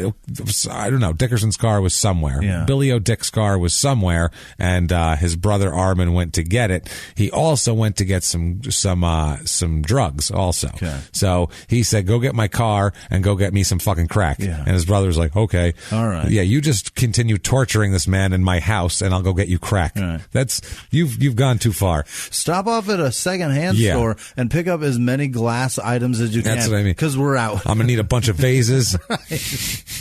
You find some glassware. Anything you can find. Juice glasses, wine glasses. I like wine glasses. I hold them by the stem and just crack you on top. It looks pretty cool when it happens. Get some of those cheap comedy club cups that everybody gives to Goodwill. Yeah, give a bunch of those out. That's Get the ones autographed by Joe Coy. Jesus Christ. Yeah. Nobody wants those. Those are always in the fucking Goodwill. Nobody wants those. Like, He is signing every cup, apparently. Whether you want it or not. He hangs out. You ordered the specialty cup? I'll be right down to sign that shit. Comes off the stage mid joke. Fuck. Now let me tell you about how my mom calls me Joseph. That's fucking funny. So Armand returns with crack and glassware and a car and all sorts of shit. He returns. When he returns, blood covers the inside of the house, he said. There's fucking blood everywhere. Everywhere. All over the place, on walls and places, not to the point where like floods of blood, like someone had been, opened up and spun around like a fucking top, but just there's been a lot of blood play, we'll say, going on. Glass objects broken on a face. Yeah, that'll do it. And also smashing a gun, and if someone's face, knocking teeth out, you pull back, there's spatter that goes up that way. Yeah. A lot of blood action. So it's at this point when Armand returns, Billy O'Dix calls another friend of his. He's getting a lot of people involved in this too. How many people can see me with this guy who I'm going to fuck up now? He's playing a game like, how many witnesses can I make here? Yeah. I got the guy in the car, the dude at the house with the video game, and I dragged him out at fucking gunpoint. I got my brother. Oh, by the way, his brother's fucking fiance with their children are also there in the house. Wow, coming in and out of the house like nobody's fucking business here. Oh boy. So Dickerson calls his friend. This guy's name is Rashid Malik, and he goes by Popcorn. That's his nickname. So he gives Popcorn a call, gives Malik a call, and apparently, what everybody said here, Dickerson calls Popcorn and threatens him with death if he doesn't come to Armand's house. Okay. This dude was like, why the fuck did I answer that call? Imagine that. All you had to do was not answer. And otherwise you answered, and you got this guy cracked out of his mind going, you better get the fuck over to Armand's house or I'm going to fucking kill you. And you're like, what? Get the fuck over here. Saying Popcorn every other word. Yo, Popcorn, you better get your fucking ass over here. You're like, whoa, Popcorn. Popcorn, your popcorn and ass. He's like, okay. So also Malik at this point, he can tell that something is wrong and he's a little freaked out. So Malik says that he's going to bring Dickerson's mother to the house to try to calm him down. Malik's making an effort, at least, to try to make this not a thing. Old popcorn. Yeah. He's trying. He's like, he sounds fucked up. He sounds like he's in a crazed state. He threatened my life, which that's probably not normal. I don't know how you can be friends with someone for years if they constantly threaten your life. That would be a weird friendship. Clearly not a hostage negotiator, though, because a hostage negotiator tells you right away, don't bring friends or family near that man. He brings the mother in to try to calm down the situation. He says he's going to bring the mother. He's like, he tells Armand that. He's like, I'm going to bring your mom down. It's going to chill him the fuck out. He's not going to act crazy in front of his mother, probably. Right. And so somehow Billy O'Dix found out about this and was not happy. So he then threatened to kill Malik's mother. He says, if you bring my mother here, I will kill your mother. Yeah. I will not stop at that, though.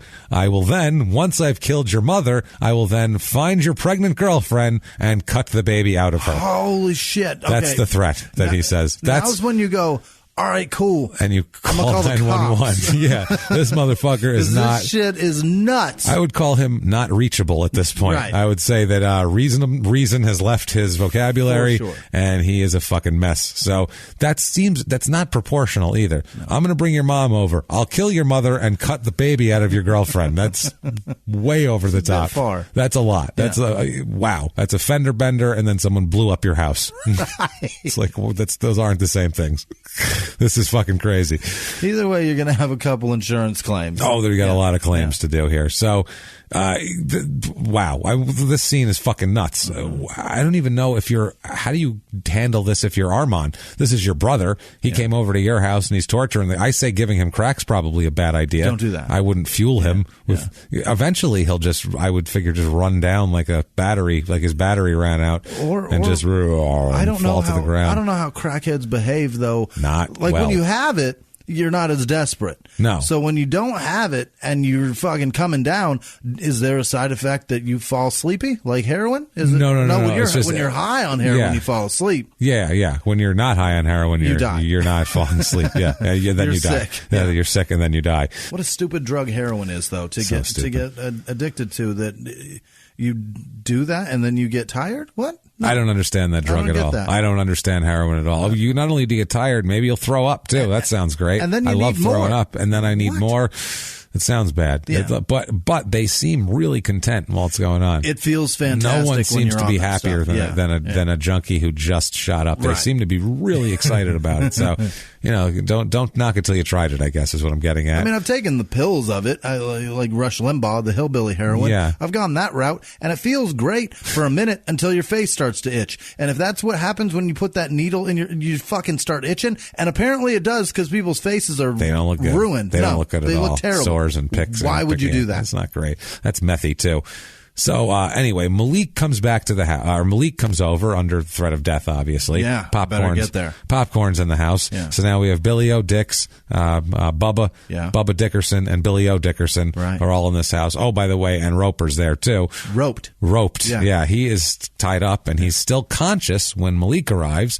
He's conscious, but he's clothed only in a T-shirt. Okay. His dick's out. His dick is out, and he is attempting to clean up the blood that's all over the house. Armand is. Yeah. Armand is running all over that because it's his fucking house. Yeah. So he's like, shit, there's blood everywhere. I better clean this shit up. Mom's coming. I got to make it nice. Well, hopefully not, based on what will happen there. So, he's running around cleaning shit because, who the fuck wouldn't? This is crazy, I guess, to try to just occupy your mind, or I have no idea. So then Malik ends up coming in and joins the two of them at just hanging out, intermittently torturing this Roper guy. Dickerson was definitely the driving force here, and everybody else was just like, now we got to clean up this guy's let's, I guess, clean this up. Right. Okay. This has to be nuts. So at one point, too, he tells, Dickerson calls someone on the phone, an unknown person, and just tells them that he's torturing Roper. It's like, what you up to right now? Oh, that's cool. Yeah. No, I'm just torturing Gerard. Yeah, you know Gerard. Yeah, I'm just torturing, knocked his teeth out and shit. 3 teeth out this motherfucker. Yeah, he's sitting here in his T-shirt, half conscious. You got any glass shit around your house? You got any vases or anything like that? Also, we're going to need some Clorox wipes if you have that, because this is a fucking mess. Bubba is pissed, and there is blood everywhere. Also, Roper's mother receives a call at this point from one of Roper's friends. Somehow word has... This guy is bad at what he does, Billy O'Dix, because... he's calling everybody. He's literally calling people going, just torturing Gerard. This is so known by everybody that while this torture is still being inflicted, Roper's mother gets a call from one of Roper's friends saying that Roper was being beaten and tortured by someone as they spoke. What did Mama Roper do? She didn't think it was real, and she didn't think it was true. So she did nothing. She just shrugged and went, I don't know, hung up the phone and fucking went back to doing what she was doing, I guess. She didn't think it was real, because that sounds crazy. Yeah. Your son is being beaten and tortured right now, and blah, blah, blah. And yeah, my refrigerator's running. Yeah, they're like, yeah, exactly. Okay, sure. It's fucking ridiculous. So, like we said, Dickerson is really the guy going all in on this thing. My kid's being tortured. What's next? I owe money to the IRS. Is that what you're going to tell me? Yeah. Fuck off my phone. Yeah, fuck off my phone. Yeah. Quit playing on the telephone. How many prank That's an calls old lady does say. she get? Quit playing on the telephone. She hangs up. It's an old lady thing to say. How many times is she fucking hassled on the phone? Apparently not enough. Get rid of your landline, ma'am. She just shakes her head. Damn telemarketers. Another and one of them. Telemarketer bastards. That's what they tell you. They tell you your son being tortured right now, and then they're not. Yeah. They're not being tortured at all. Your son's being tortured. No, I will not buy term life insurance on my son. Thank you. So, the torture over this, maybe she would have been better. Dickerson also, in addition to knocking out a tooth or two, he also pulled out a couple of teeth. Good Christ. Yanked them. It gets worse. That's mild in comparison here. Jesus Christ. He, burned his scrotum. That's why his pants are off, because he burned his scrotum. Jesus. Literally burned his scrotum. And then, if that wasn't enough, he then sodomized him, not only with a gun, which is fucking horrific, but then when he was done with that, he grabbed a broom handle and went after this Roper guy too. All he did, all he did was maybe fuck this guy's girlfriend. Possibly. Maybe. And maybe your relationship wasn't that great if she's fucking this guy anyway. And why did she show you the video? Were you guys fighting and she was like, I fucked your friend? Who knows how he found it. And the video's never surfaced. Right. We don't know. Like we said, we don't know what who the fuck knows. What if she was in a fight with him and got on YouPorn or some shit like that? Who knows? And just like showed him a random video of two people fucking. That's what I mean. That's us. That's us. Oh, it is? Okay. Like I said, cell phone blobs. What the fuck? So he does that. He also chokes him from time to time, strangles him sort of, until he goes unconscious, and then brings him back. Cuts him here and there, beats him, punches him, ties him up and puts him in a closet for a while with all these injuries just to stick him in there. Got him back out, beat him up a little more, tortured him. He had internal injuries from the gun and the broom handle. It's just a fucking disaster. I mean, the worst thing you can do here. Yeah. And not only a short amount of time too. This is 18 to 36 hours this took place over. Holy fuck. So imagine that. That's a long Roper's fucking time. Tough son of a bitch. He's a tough son of a bitch for surviving this. Armand's girlfriend, a woman named Selena Rouse, was in and out of the house during that. First of all, once you're out, how the fuck do you go back in knowing this is happening in your home? I think go to your mom's house or find something else to do that night. Wow. I can't go home. They're torturing a guy. I hate when that happens. How about you call the cops? That would also be a thing you could do. Nobody says anything. No, but I'm just saying, even if you don't care, you think you wouldn't want to go back there and hang out there while this is going on.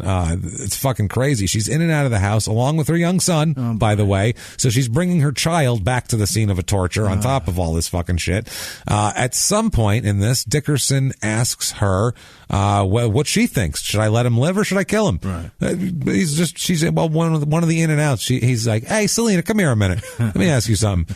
Yeah, no, we're just torturing him. You know how it goes. How many people have you tortured, honestly? So let me ask you something. Should I kill him or what? What do we do here? Well, keep going? What should I do here? Right. She said she didn't participate in the torture. They all said that. And she didn't have an answer for the live or die thing. I think she was a little freaked out by this whole situation.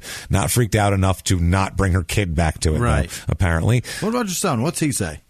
Let's ask him. Yeah. He must have a thought on this. Yeah. What time's Blue's Clues come on? What do young minds think about this? So, she didn't participate, though. None of them said. At one point, Roper began begging that they kill him and fucking put him out of his misery. He's asking for fucking death like a mob guy. That's what guys like who are being tortured by the mob and know they're going to be killed. They're begging for death because they know they're going to be killed. This guy's just in so much pain, he's begging for fucking death, which is fucking crazy. After all this is said and done, Roper receives 200 wounds to the outside of his body. This includes lacerations to the anus. Yeah. He also receives several internal injuries, various broken bones in his face that caused his face, upon being found, to look not like him even. Sure. Broke his face so much that he looked misshapen. Blunt force trauma to the neck, resulting in breaking of various bones there. A broken tibia, which is painful, broken fingers, broken wrist, brain swelling, bleeding into the internal structures around his rectum as a result of objects being inserted into it. Oh, my gosh.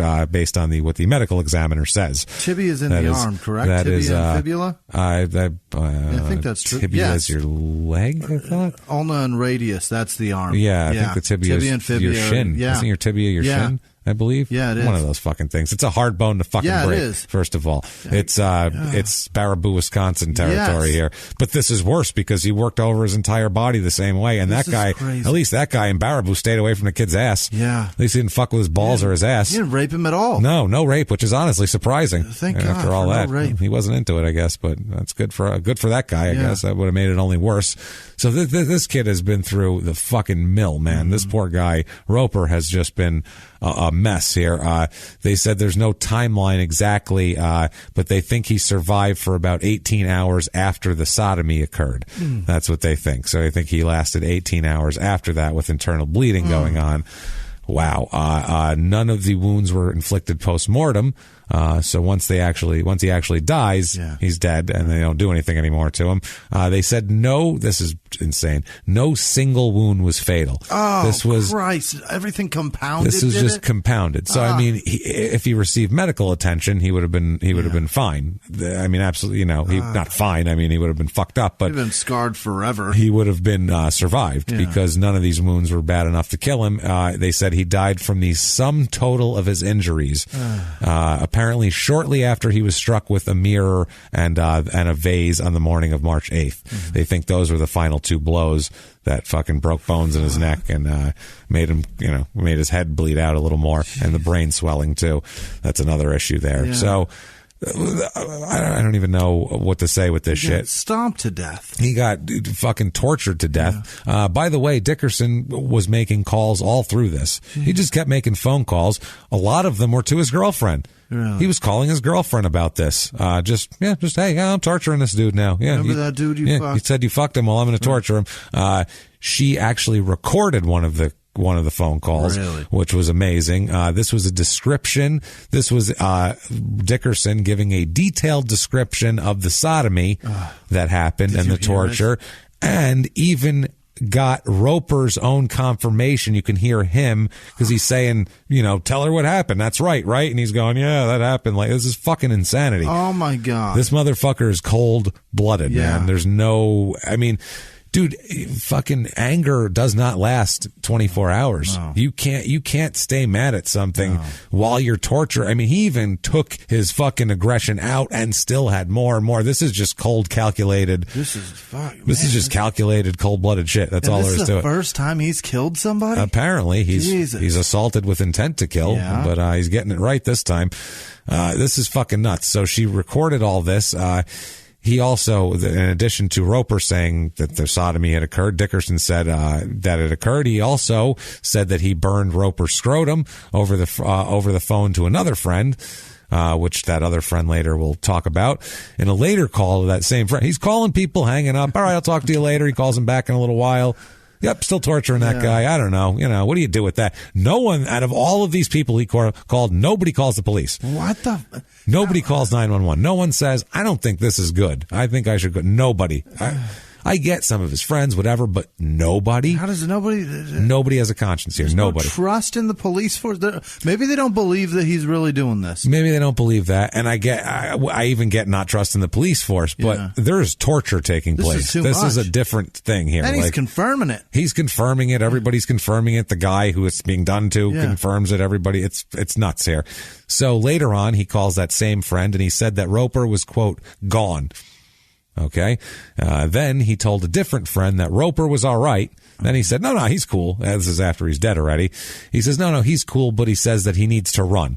Dickerson needs to take off. Billy O's like, he's cool, but I need to get the fuck out of here because obviously they're going to be looking for me. So, he's got a Libman hanging out of his asshole. Yeah, that's the fucking problem.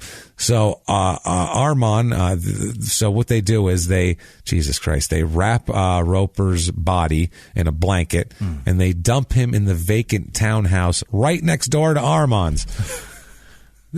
Come on, man. I mean, Jesus Christ. We've had some people dump some bodies in some stupid places, but fuck, man. You might as well put him on the front porch and put fucking mistletoe on his forehead. Sit him on the top of a station wagon and drive his ass from drive him Tucson to the Grand Canyon. What the fuck is going on, man? This is ridiculous. This is asinine. So they put him in the vacant townhouse next door.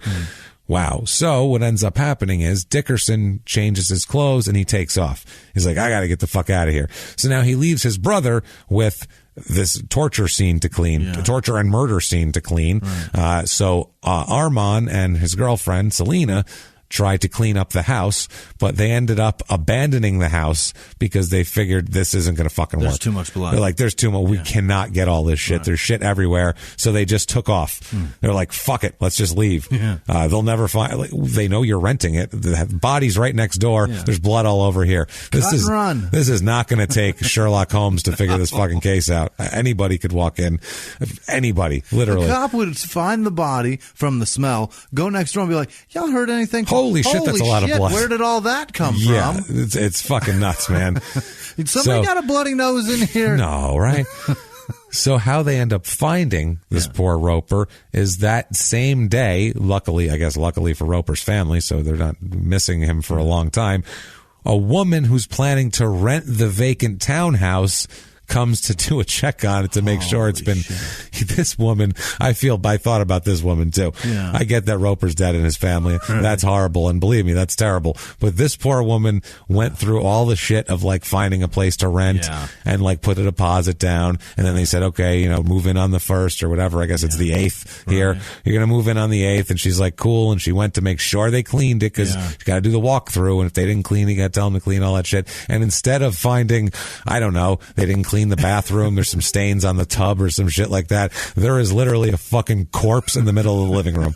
A semi-clothed, tortured corpse wrapped in a blanket. Ball-bagged corpse is what do you do in that moment? Like, you ask for your deposit back, first of all. I think you go, can I get that deposit? It's not non-refundable in situations like this, right? Or you say, do I have a roommate that you didn't tell me about? What the fuck's going on here? Or how about I stay here for $100 a month now because clearly it's not safe. Yeah, I don't even know what the fuck what do you think at that point? Oh my God, you poor bastard! I feel bad for her, and also obviously feel bad for Roper, whose bloodied, mutilated body is there, and he's not paying any fucking rent on top of it. And the landlord now has to tell people. Yeah. By the way, there was a body. Yes, there was a body. 2 units. Body found here, killed next door. Right. So take your pick. It depends on how's your final resting place or murder scene. Which would you rather have? Those are your two options. I'll take final resting place. That's most of them have like the garden apartment or this or that. We have the final resting place. At least here you can get some really great rest. Obviously, amazing rest. Look at him. Right. He looks content. He's so resting. So March 11th, 2006, Dickerson is arrested finally. This is after a short chase. Yeah. They had to hunt him down.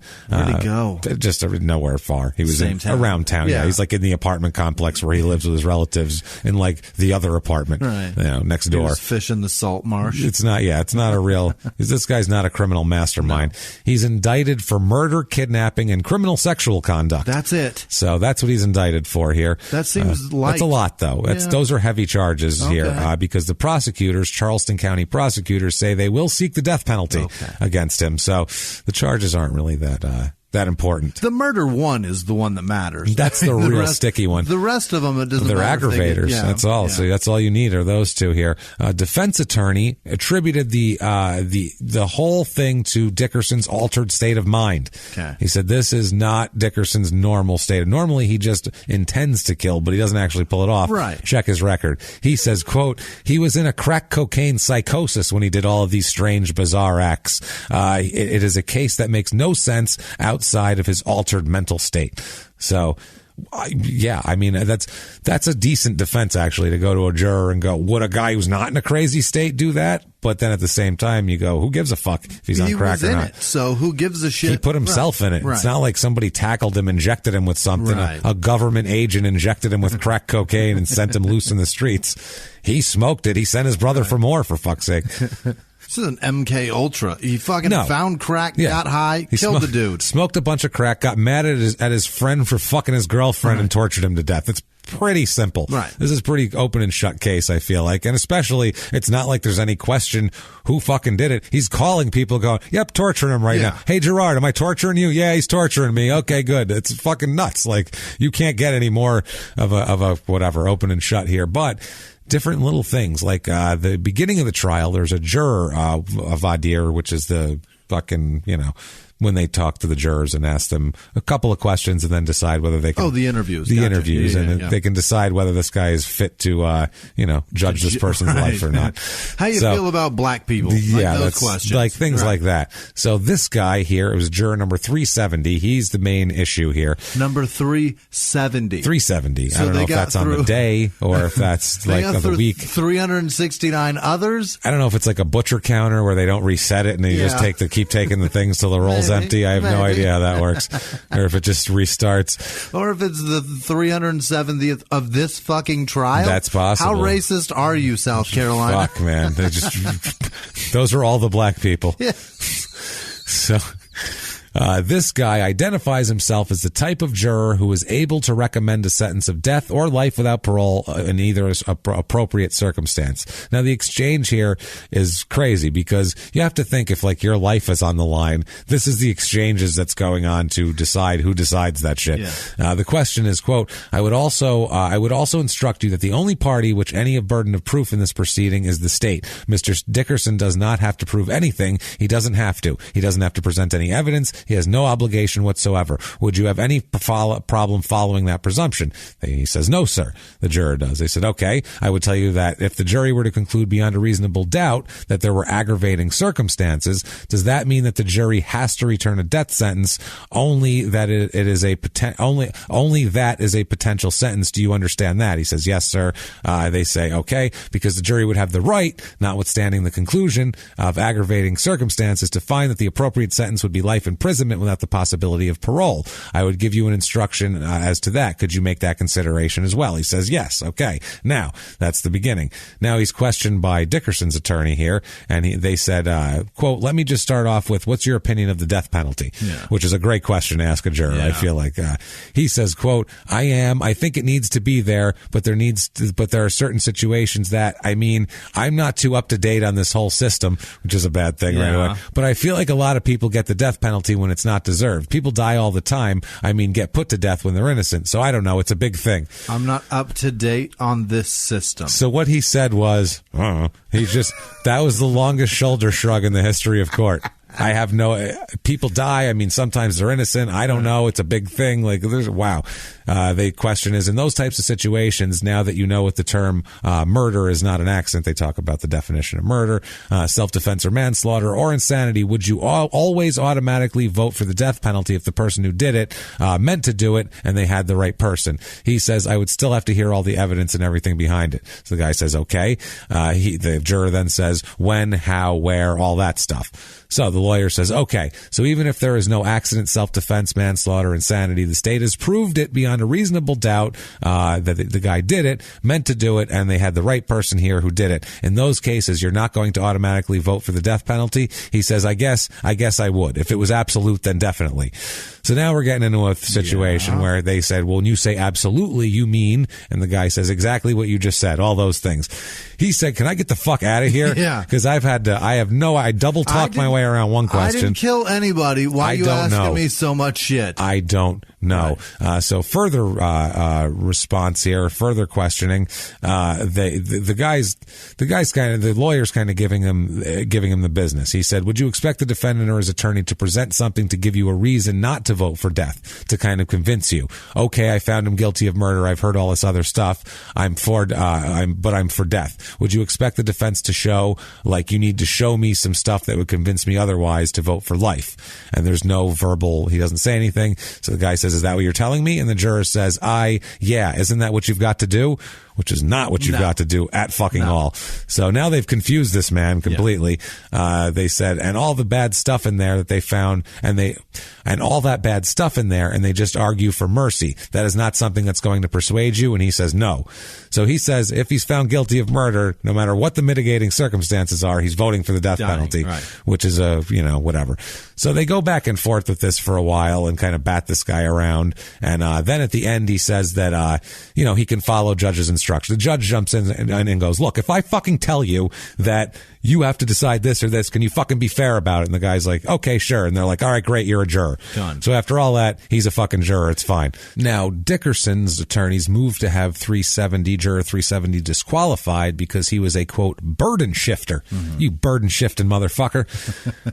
Who would require the defense to prove that the death penalty should not be imposed. Yeah. The court disagreed, finding that his statements would follow the law as instructed, and he would want to hear all the circumstances demonstrated that shows he's not a burden shifter. Which I don't know. It sounds to me like the guy sounds like he was just putty, and they were asking him questions he didn't know the answers to. Right. And they asked him something, and he thought he was supposed to say something, so he said it, and they were like, well, that's not right. Would you do this? And he was like, all right, well, I'll do whatever the fuck you want. Just can I stop talking up here? This is a guy that's a citizen that's willing to be lawyer. On a fucking trial. Yeah. And this is going to take a little bit, and he's going to put his life on hold for this. At what point during that question, you go, what the fuck do you want from me? Right. I don't work here. Like, you know what I'm saying? Like, I don't fucking know what you want from me. My job doesn't even give me jury pay. So I'm here for free. Jesus. Do you want me or not? Now, the final jury is 3 black people and 9 white jurors. Okay. Which, I mean, you'd want probably more black people on the jury, but also the place where it's taking place, it's 82% white. That's what I'm saying. That represents the population. That's kind of population, reflective on that one. So whatever. Now the guilt phase here in the opening arguments, the solicitor, the lawyer, Scarlett Wilson, she's the prosecutor.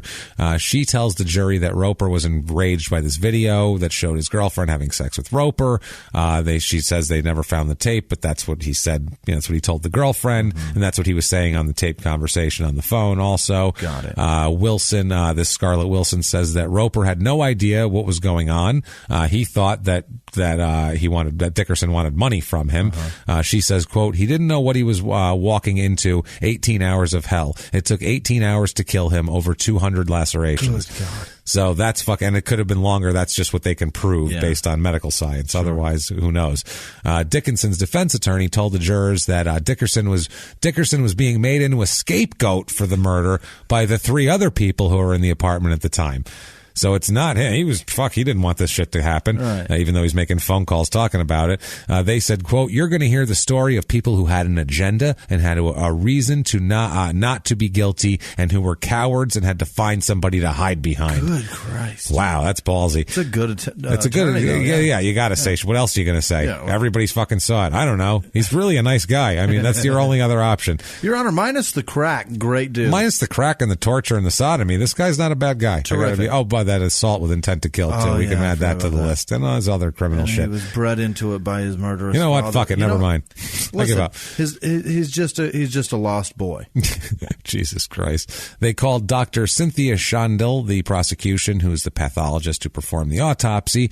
She testified that the blood toxicology report on Roper was negative. Now, this turns out to be a big fucking source of horseshit, too. Doesn't crack come out of your system fast? Coke comes out of your system pretty quick, which demonstrates demonstrated that he didn't have any drugs in his system when he died, but on cross-examination, they attempted to inquire about the initial urine screen test performed by Dr. Shandell that would show whether there was drugs present in Roper's system up to 2 days prior to his death. Now, the state objected in all this. Dr. Shandell testified that the test was presumptively positive for cocaine metabolites, but she never ordered confirmatory testing.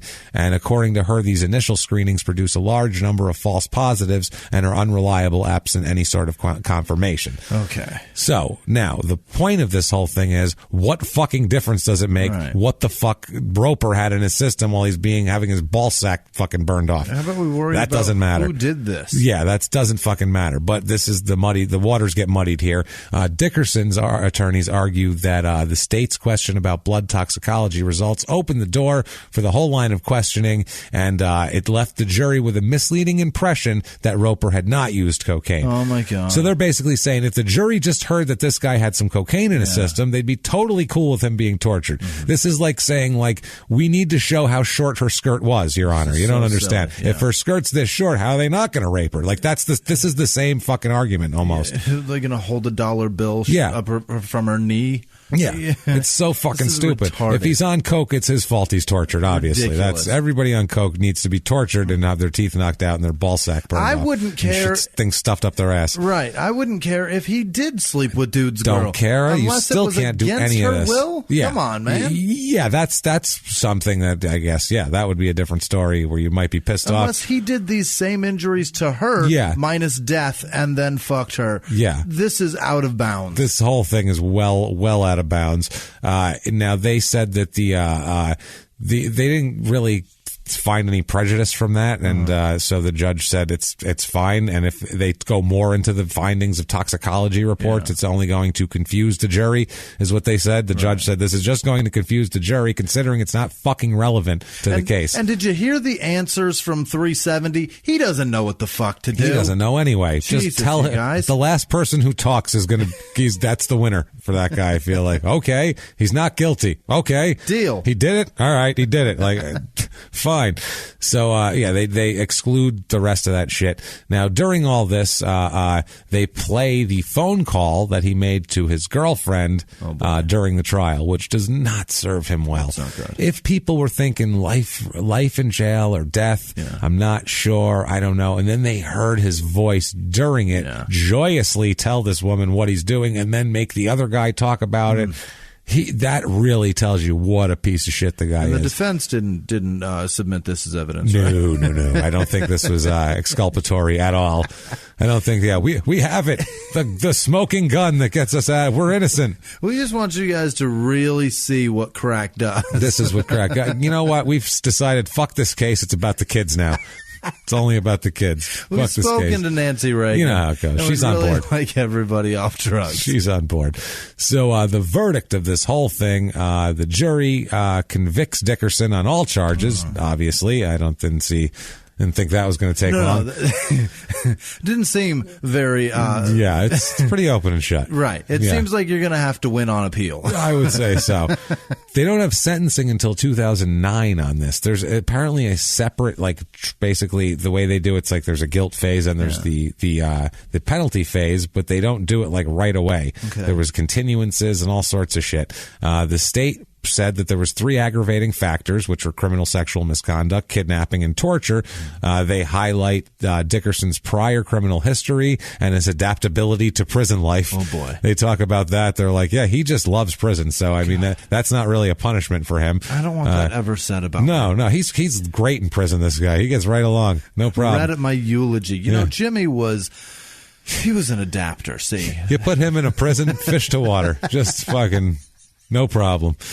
He grew gills. Good at being raped against his will. He was wonderful at it. I mean, he was the best. For a cup of noodles. He's the best in the cell block. I'll tell you that right now. Jesus, fuck. So Dr. Shandell comes back again. She testifies. Again. She repeated all of her bullshit about the toxicology. She emphasized that none of Roper's wounds were inflicted post-mortem and that he died from the totality of his injuries rather than any single blow, which I think is worse. In mitigation, to try to not not get the death penalty here. Dickerson calls a bunch of witnesses from the Charleston County Detention Center where he's being held pending trial, who all testified he's a model prisoner. Yeah. That is not a character witness. You can't bring in other prisoners to come in and go, he's actually a good guy. He's not a bad dude. Yeah. And like prison guards, like he doesn't rape half as much as the other inmates. His rape is super minimal. Like it's not even that big of a problem for us. He's doing fine. That those can't be your people that are backing you up. They're all wearing uniforms of some kind. And we already know that he adapts well to prison life. He's fine. Of course, he's a model prisoner. He's better there. Right. He also, Jesus Christ. He can't do anything else.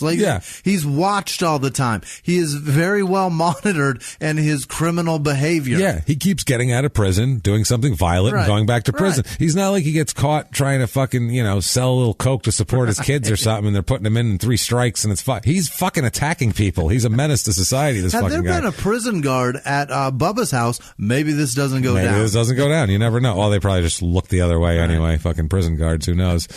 So he also calls several witnesses. They testified to his extensive drug use. They say basically his brain is just riddled by drugs. It's destroyed. His childhood trauma, that he had tons of childhood trauma, which I can imagine with a father like he had. Sure. I can't imagine he didn't have childhood trauma, and mental problems. Like I said, all of these things, terrible. Yeah. You can't torture someone for fucking your girlfriend. I'm sorry. I don't care what your life has been like before that.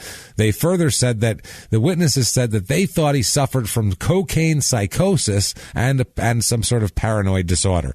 Now, also, his cousin, Jeanette Watson, testified on his behalf. She said that he'd always been like a brother to her. He's a good person who just got mixed up in the wrong things with the wrong people and then tortured those people. He led the charge. He leads the charge to torture a man. That's not wrong people. Like I said, he didn't get like pulled over and they had a bunch of coke they were going to sell. Oh man, that's wrong people. Damn. He got in a big bar fight. Somebody hit their head. Oh, the wrong crowd. He literally checked his ex-girlfriend or his girlfriend. She should be an ex by now. I would think. He literally checked her phone, found a video, and then tried to hunt a guy down. Not tried to.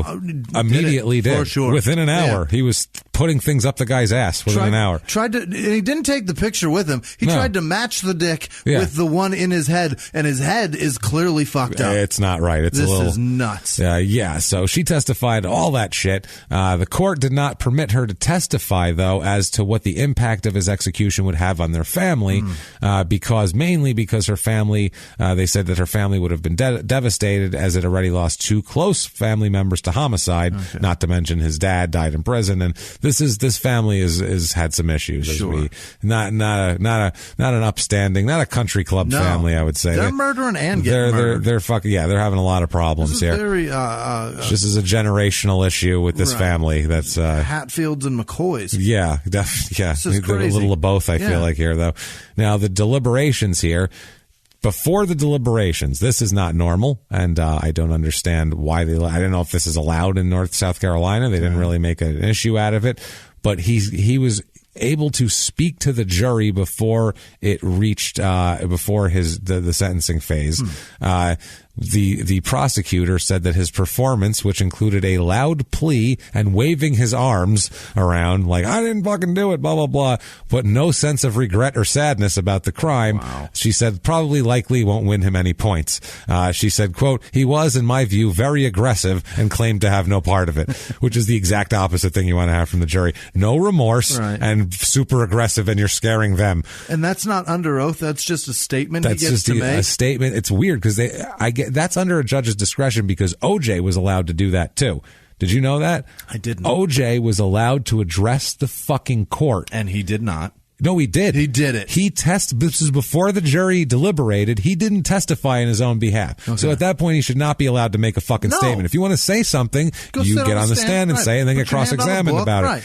The judge fucking Ito let him, I could do OJ from memory, let him stand up and say, give like a he talked for a while. He was like, I just really want to get this over with and get out of here and be able to see my kids and this whole thing. Was that when he said he wanted to go find the real killer? No, that was later. He said, I just want to find, I just want this to be over with and put my family back together and put all this behind me. All right, thank you very much. And then he sat down and then the jury went to deliberate. It's like, You can't fucking do that. They let this guy do it, but it wasn't as effective. OJ had a team telling him what to do. Act calm, talk about your family, act like this is just a nightmare and you need it to be over for your kids. And this guy went, I didn't do it, motherfuckers. Vote not guilty. Vote not guilty. And they're like, oh my God. For Christ's sake, OJ, do not make stabbing motions or rub blood off your hands. Put your hands in your pockets and make your statement. Oh, by the way, you can see this man's teeth when his mouth are closed. Closed, by the way. They stick out and it's not great. So any statement he makes to the jury is going to frighten them anyway. Yeah. So they only needed about 2 hours to deliberate. It's scary.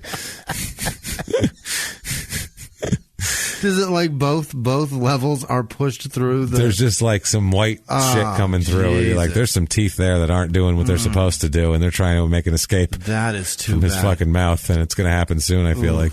So they come back after 2 hours, and they recommend that the court impose, because now they have to wait for the judge's the final say, but they recommend that the court impose a sentence of death, finding that the state proved all 3 aggravating circumstances beyond a reasonable doubt.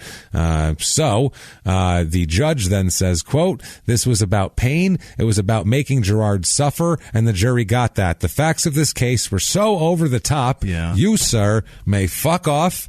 Death penalty for you. You bet. So he gets the death penalty. Circuit judge here. Formula after the sentence, he says this, quote, good luck to you, sir. God go with you. You just sentenced a man to death and then said, good luck to you. I guarantee you that that's not going to happen. Guaranteed. Good luck to you is like, that's an adieu. That'd be like if I said, hey, Jimmy, have a good one. Get taller. Yeah. Thanks. Sure, I'll go out and do that. Good luck. Thanks a lot. Sweet Pete, what a thing to say to someone. Good luck getting out of this shit, sir. Good luck to you, sir. God go with you, he says. And get them the fuck out of my courtroom with both of you. Jesus Christ, man. I'm going to say to you, sir, what that dude's mom said. Fuck off my phone. Fuck off my phone. Quit playing around on the phone. Quit playing around on my telephone. Now, Jesus. The defense lawyer said afterwards he figured it was a bad omen when the jury took only about 2 hours to decide the life or death. He said he explained to Dickerson moments before the verdict was read. He said that Dickerson said, quote, okay, and waited to hear it. He said, quote, I think his only reaction was to put his head down. He didn't have a comment as such. He came into the courtroom optimistic. That shows you he's not right in the head there. The prosecutor says she hopes the verdict sends a message that the county will not tolerate this level of violence. I would hope no one would. Right. She noted during the sentencing, by the way, that Dickerson had 2 guns on him and could have killed Roper anytime he wanted. They never even had to take him in the car. Could have killed him when he found him. Could have killed him in the car. Could have killed him outside. Could have brought him in there. Killed him right away. Could have killed him at his own house. Could have killed him wherever the fuck he wanted to. Yeah. Could have killed him at any point he wanted to. And instead he decided to keep him hostage and torture him for 18 hours. That's kind of what the death penalty was like made for, is what she was saying. It's kind of custom made for it. Now, Roper's mother, Shireen, Shareen. Yeah, Shireen. Yeah. She said she was overwhelmed and speechless about the death penalty. She said, while the verdict gives her some peace, she also feels for Dickerson's family.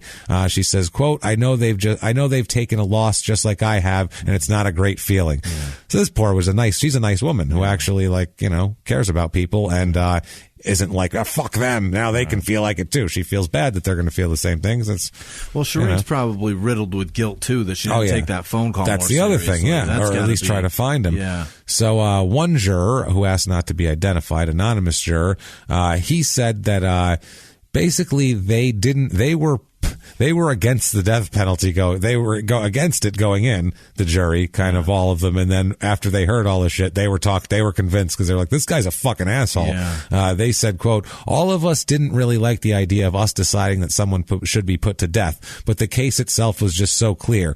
I think we all really liked in the first part that we did know without a shadow of a doubt that he was guilty. We all knew. So that's good to know. He said, quote, it was such a brutal crime. As much as we didn't like the idea of the death penalty, we really felt for the family of the victim and the children a lot. Yeah.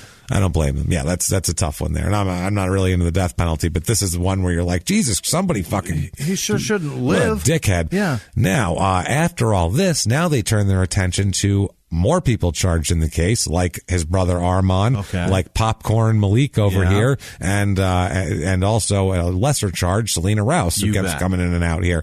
So Rouse faces a charge of obstructing justice and being an accessory after the fact of a felony. All three of them testified at the trial, by the way, with no agreement in place. Oh shit! But Dickerson and Malik both faced a murder charge and didn't get a murder charge. So, they got something for it.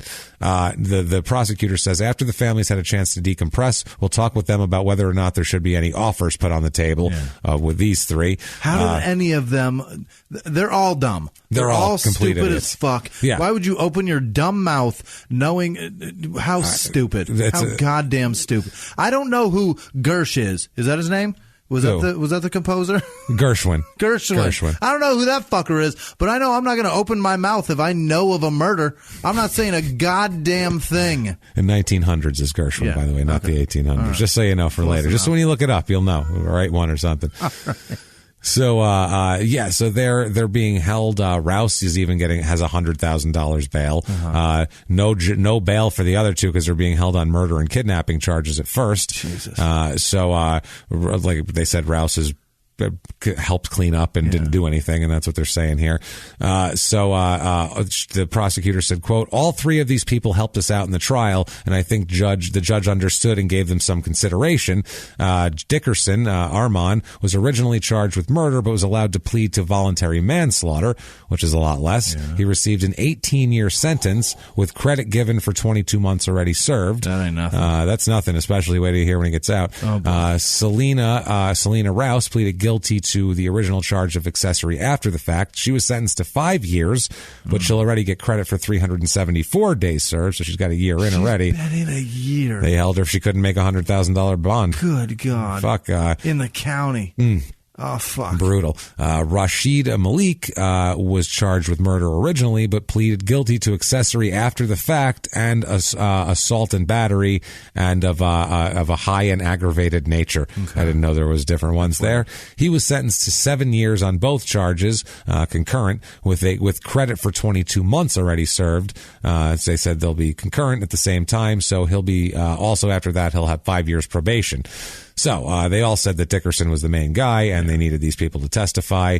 They said about Dickerson, quote, or the lawyer said, quote, he was the one who started it and did most of the damage and kind of drew these people in. Not kind of. No. He threatened one guy under death. Right. He could have called the cops. Not that would have been just his the own death. Yeah. Fucking mom, baby, pregnant girlfriend, cut the baby out.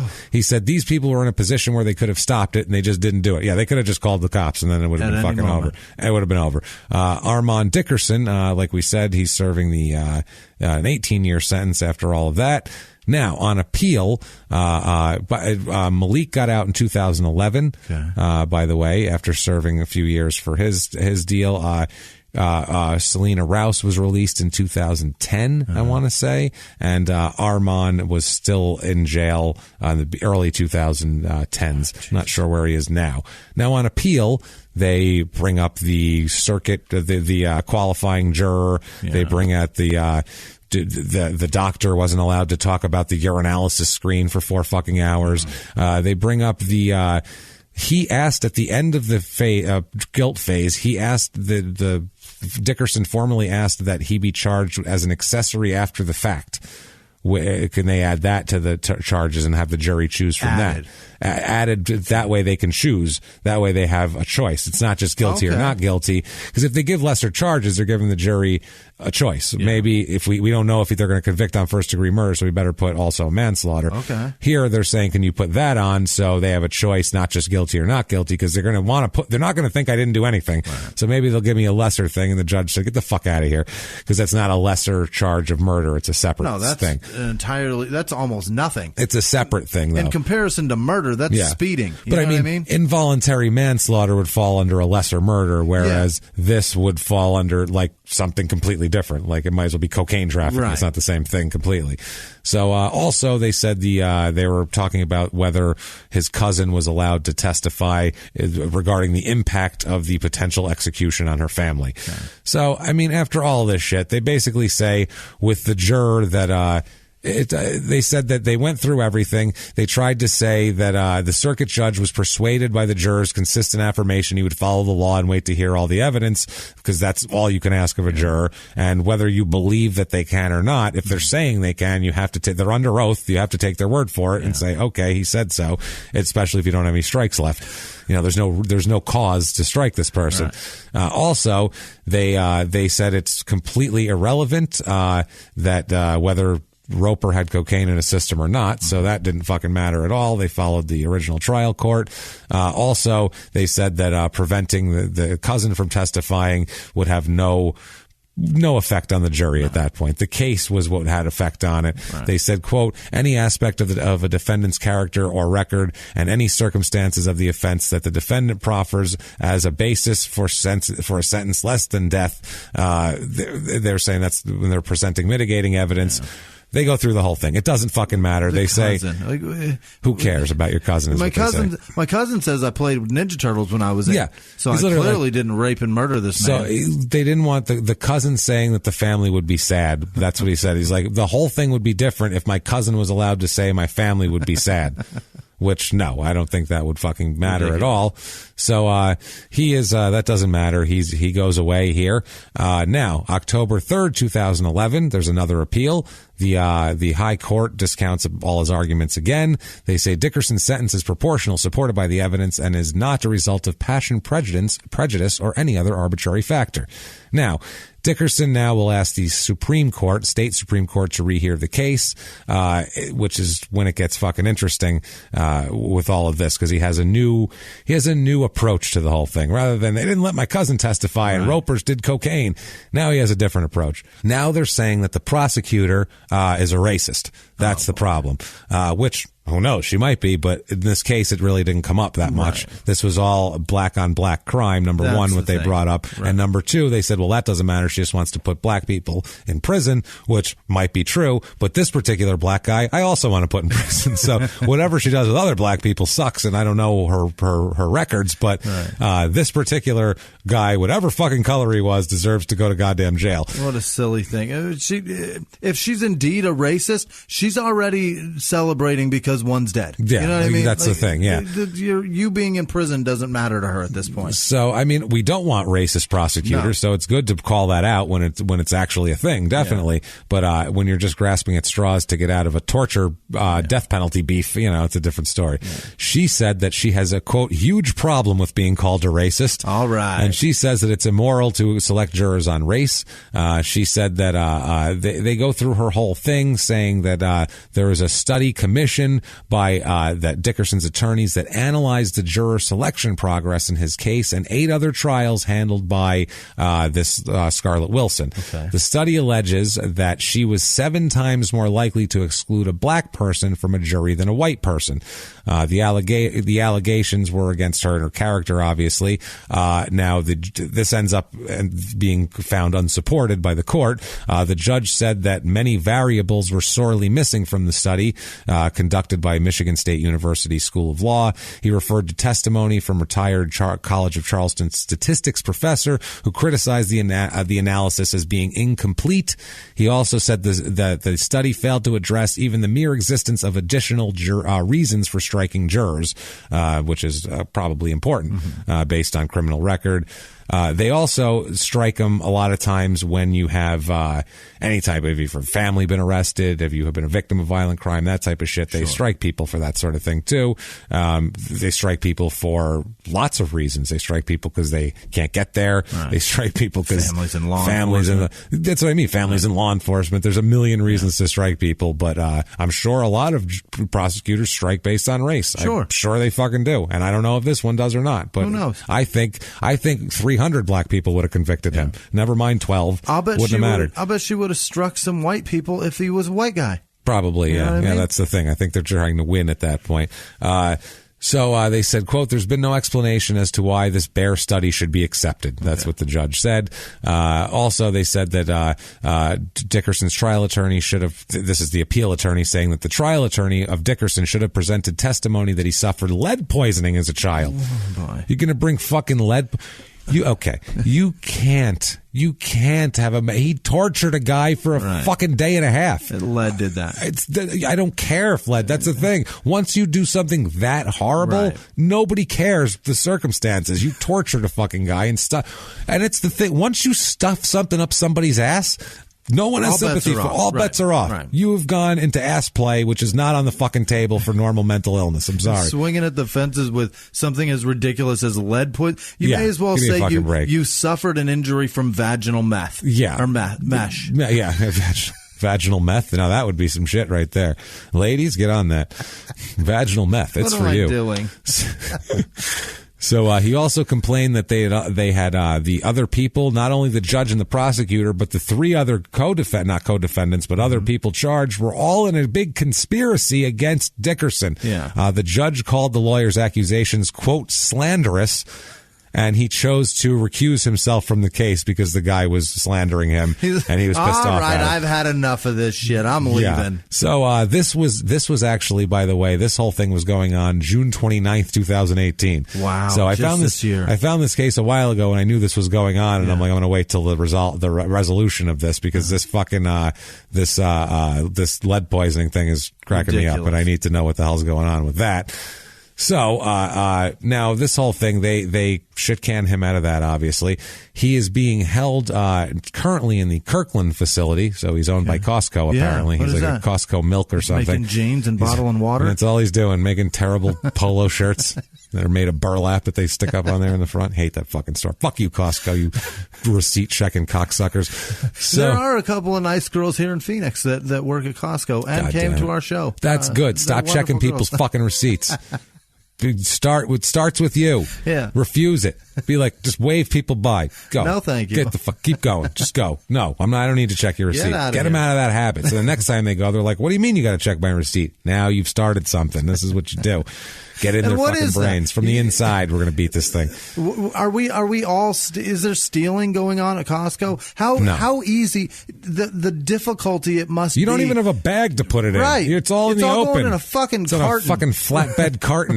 No, bullshit. I'm going to steal a pallet of fucking pretzels? I doubt it. That's probably going to get picked up. So he is there. He was for a while in the same facility his father was in, that's nice right there. That's family. Now I found his prisoner record here. He has earned no work credits during incarceration. Lazy fucking jerk. And he has earned 0 education credits. Oh my God. He's a lot of appeals and talks about lead poisoning, but not a lot of bettering himself. Let me out. He has some disciplinary issues in here. Nothing crazy though. No. One in 2014, loss of telephone privileges for 30 days due to, quote, disrespectful behavior.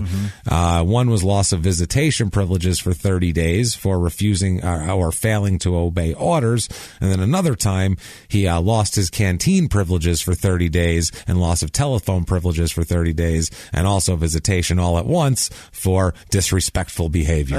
Another disrespectful behavior. At least he didn't stick anything up the guard's ass. Wow. So I would call that downright respectful compared to what fucking Gerard Roper had to endure. We don't know what happened. We don't know what happened. That's true. We don't know the exchange. It could have been a filed off toothbrush right up a guard's ass. Idea. That's disrespectful behavior. That should be the title of this show, disrespectful behavior, because I would fucking say so.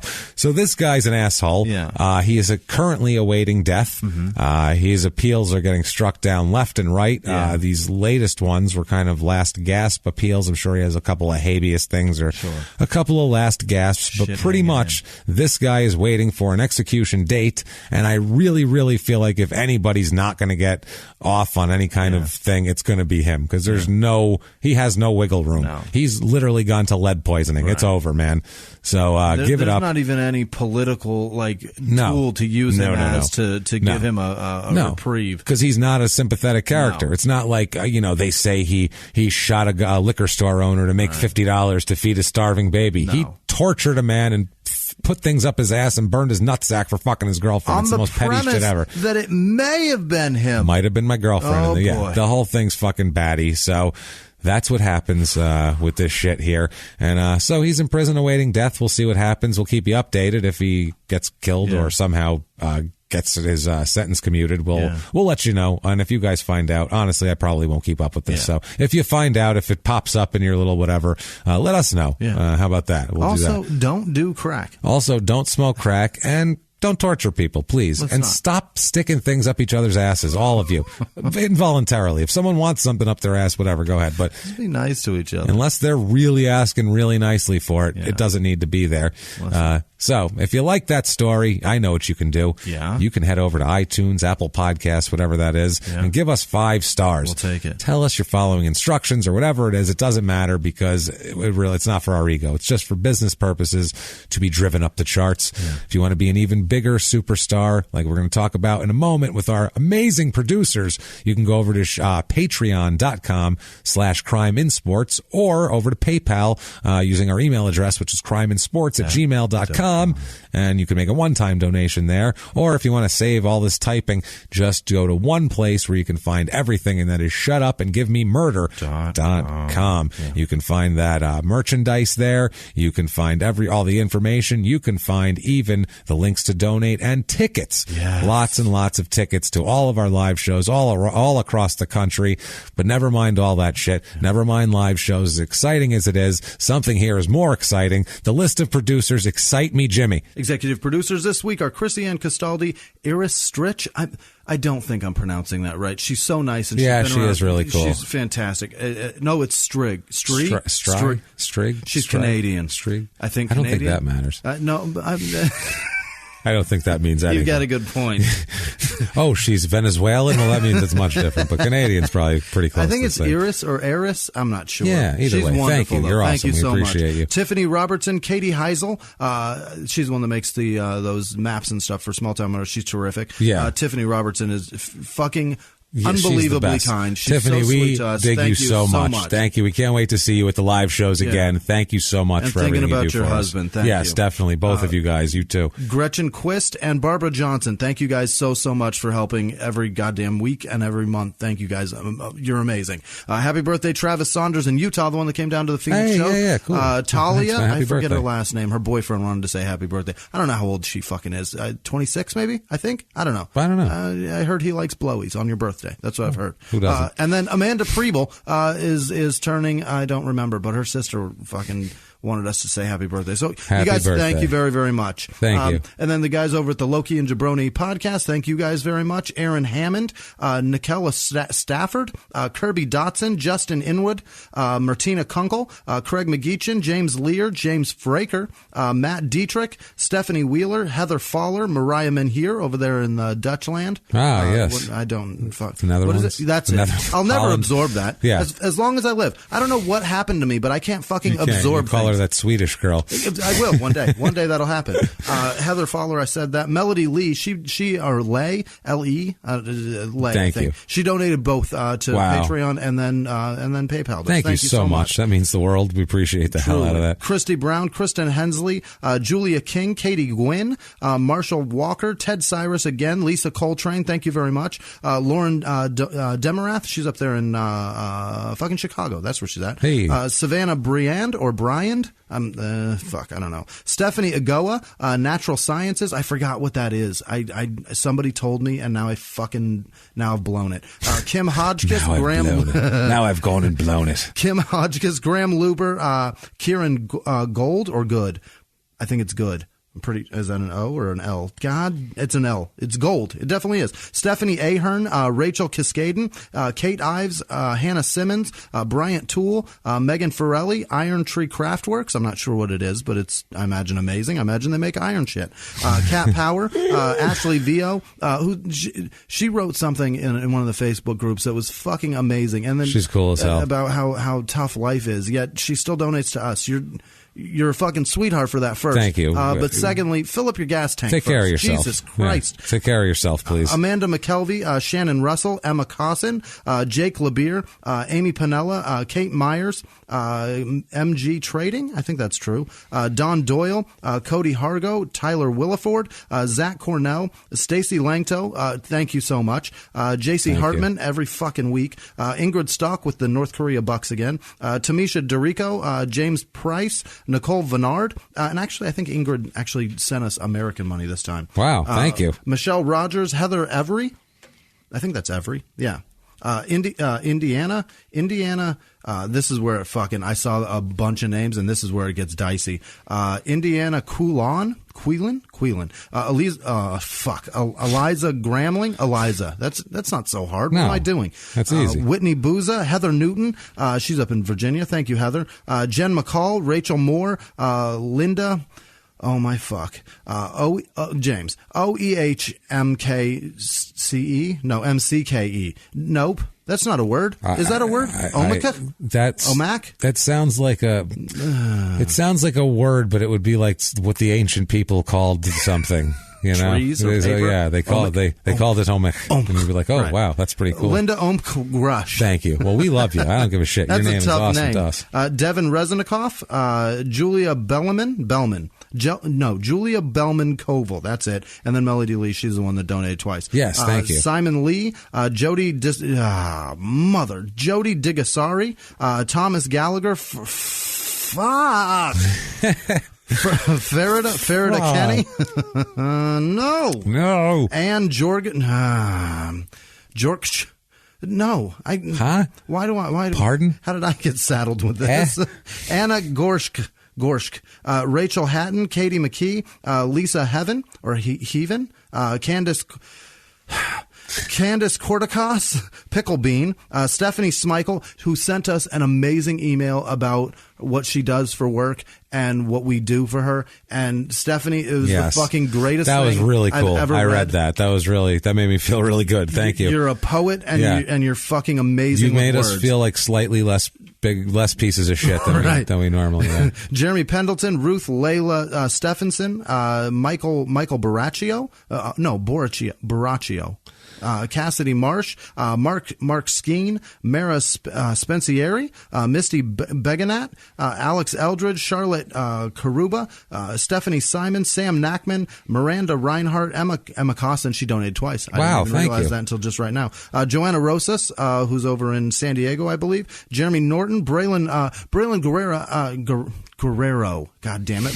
Braylon Guerrero. She's here locally. She's fucking amazing. Thank you, Braylon. Thank you. Rachel Gregory, Courtney Norris, Cody McCall, Robbie Mochel, Tara Bendig, Monique Con Gwyn. It's the fucking Asian win. I know how to do that. You got that. You got damn that. It. Jason Lasconis, Joshua Schaefer, Tin Man Mac Daddy. I can knock that one out of the park all day. Easy. Corey Emerson, Wynema Van Zant, Sarah Penkethman. Okay. Sarah Penkethman. Yes. Thank you, Sarah. Yeah. Mark Taquino, Patricia Palmer, Dawn Haxton. And Marissa R., Joel Freeberg, Danielle Graham, and River O'Brien. You guys fucking...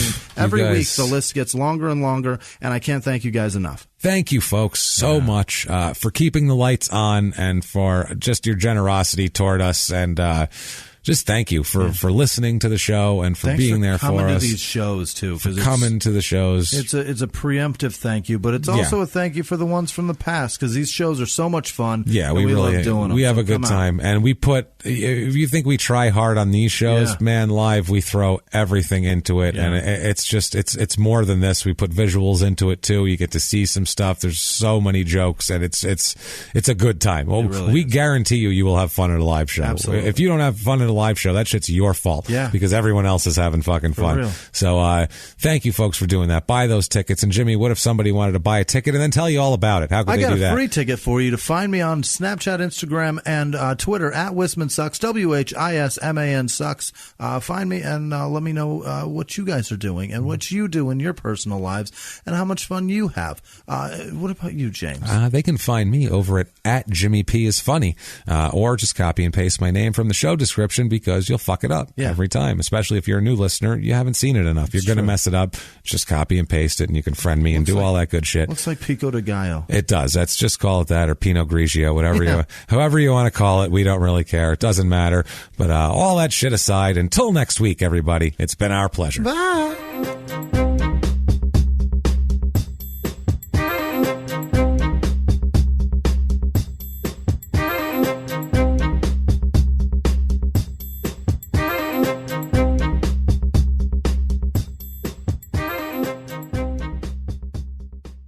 If you like Small Town Murder, you can listen early and ad-free now by joining Wondery Plus in the Wondery app or on Apple Podcasts. Prime members can listen early and ad-free on Amazon Music. Before you go, tell us about yourself by filling out a short survey at Wondery.com/survey. He was hip-hop's biggest mogul, the man who redefined fame, fortune, and the music industry. The first male rapper to be honored on the Hollywood Walk of Fame, Sean Diddy Combs. Diddy built an empire and lived a life most people only dream about. Everybody know ain't no party like a Diddy party, so. Yeah, that's what's up. But just as quickly as his empire rose, it came crashing down. Today I'm announcing the unsealing of a 3-count indictment, charging Sean Combs with racketeering conspiracy, sex trafficking, interstate transportation for prostitution. I was up. I hit rock bottom, but I made no excuses. I'm disgusted. I'm so sorry. Until you're wearing an orange jumpsuit, it's not real. Now it's real. From his meteoric rise to his shocking fall from grace, from law and crime, this is the rise and fall of Diddy. Listen to the rise and fall of Diddy exclusively with Wondery Plus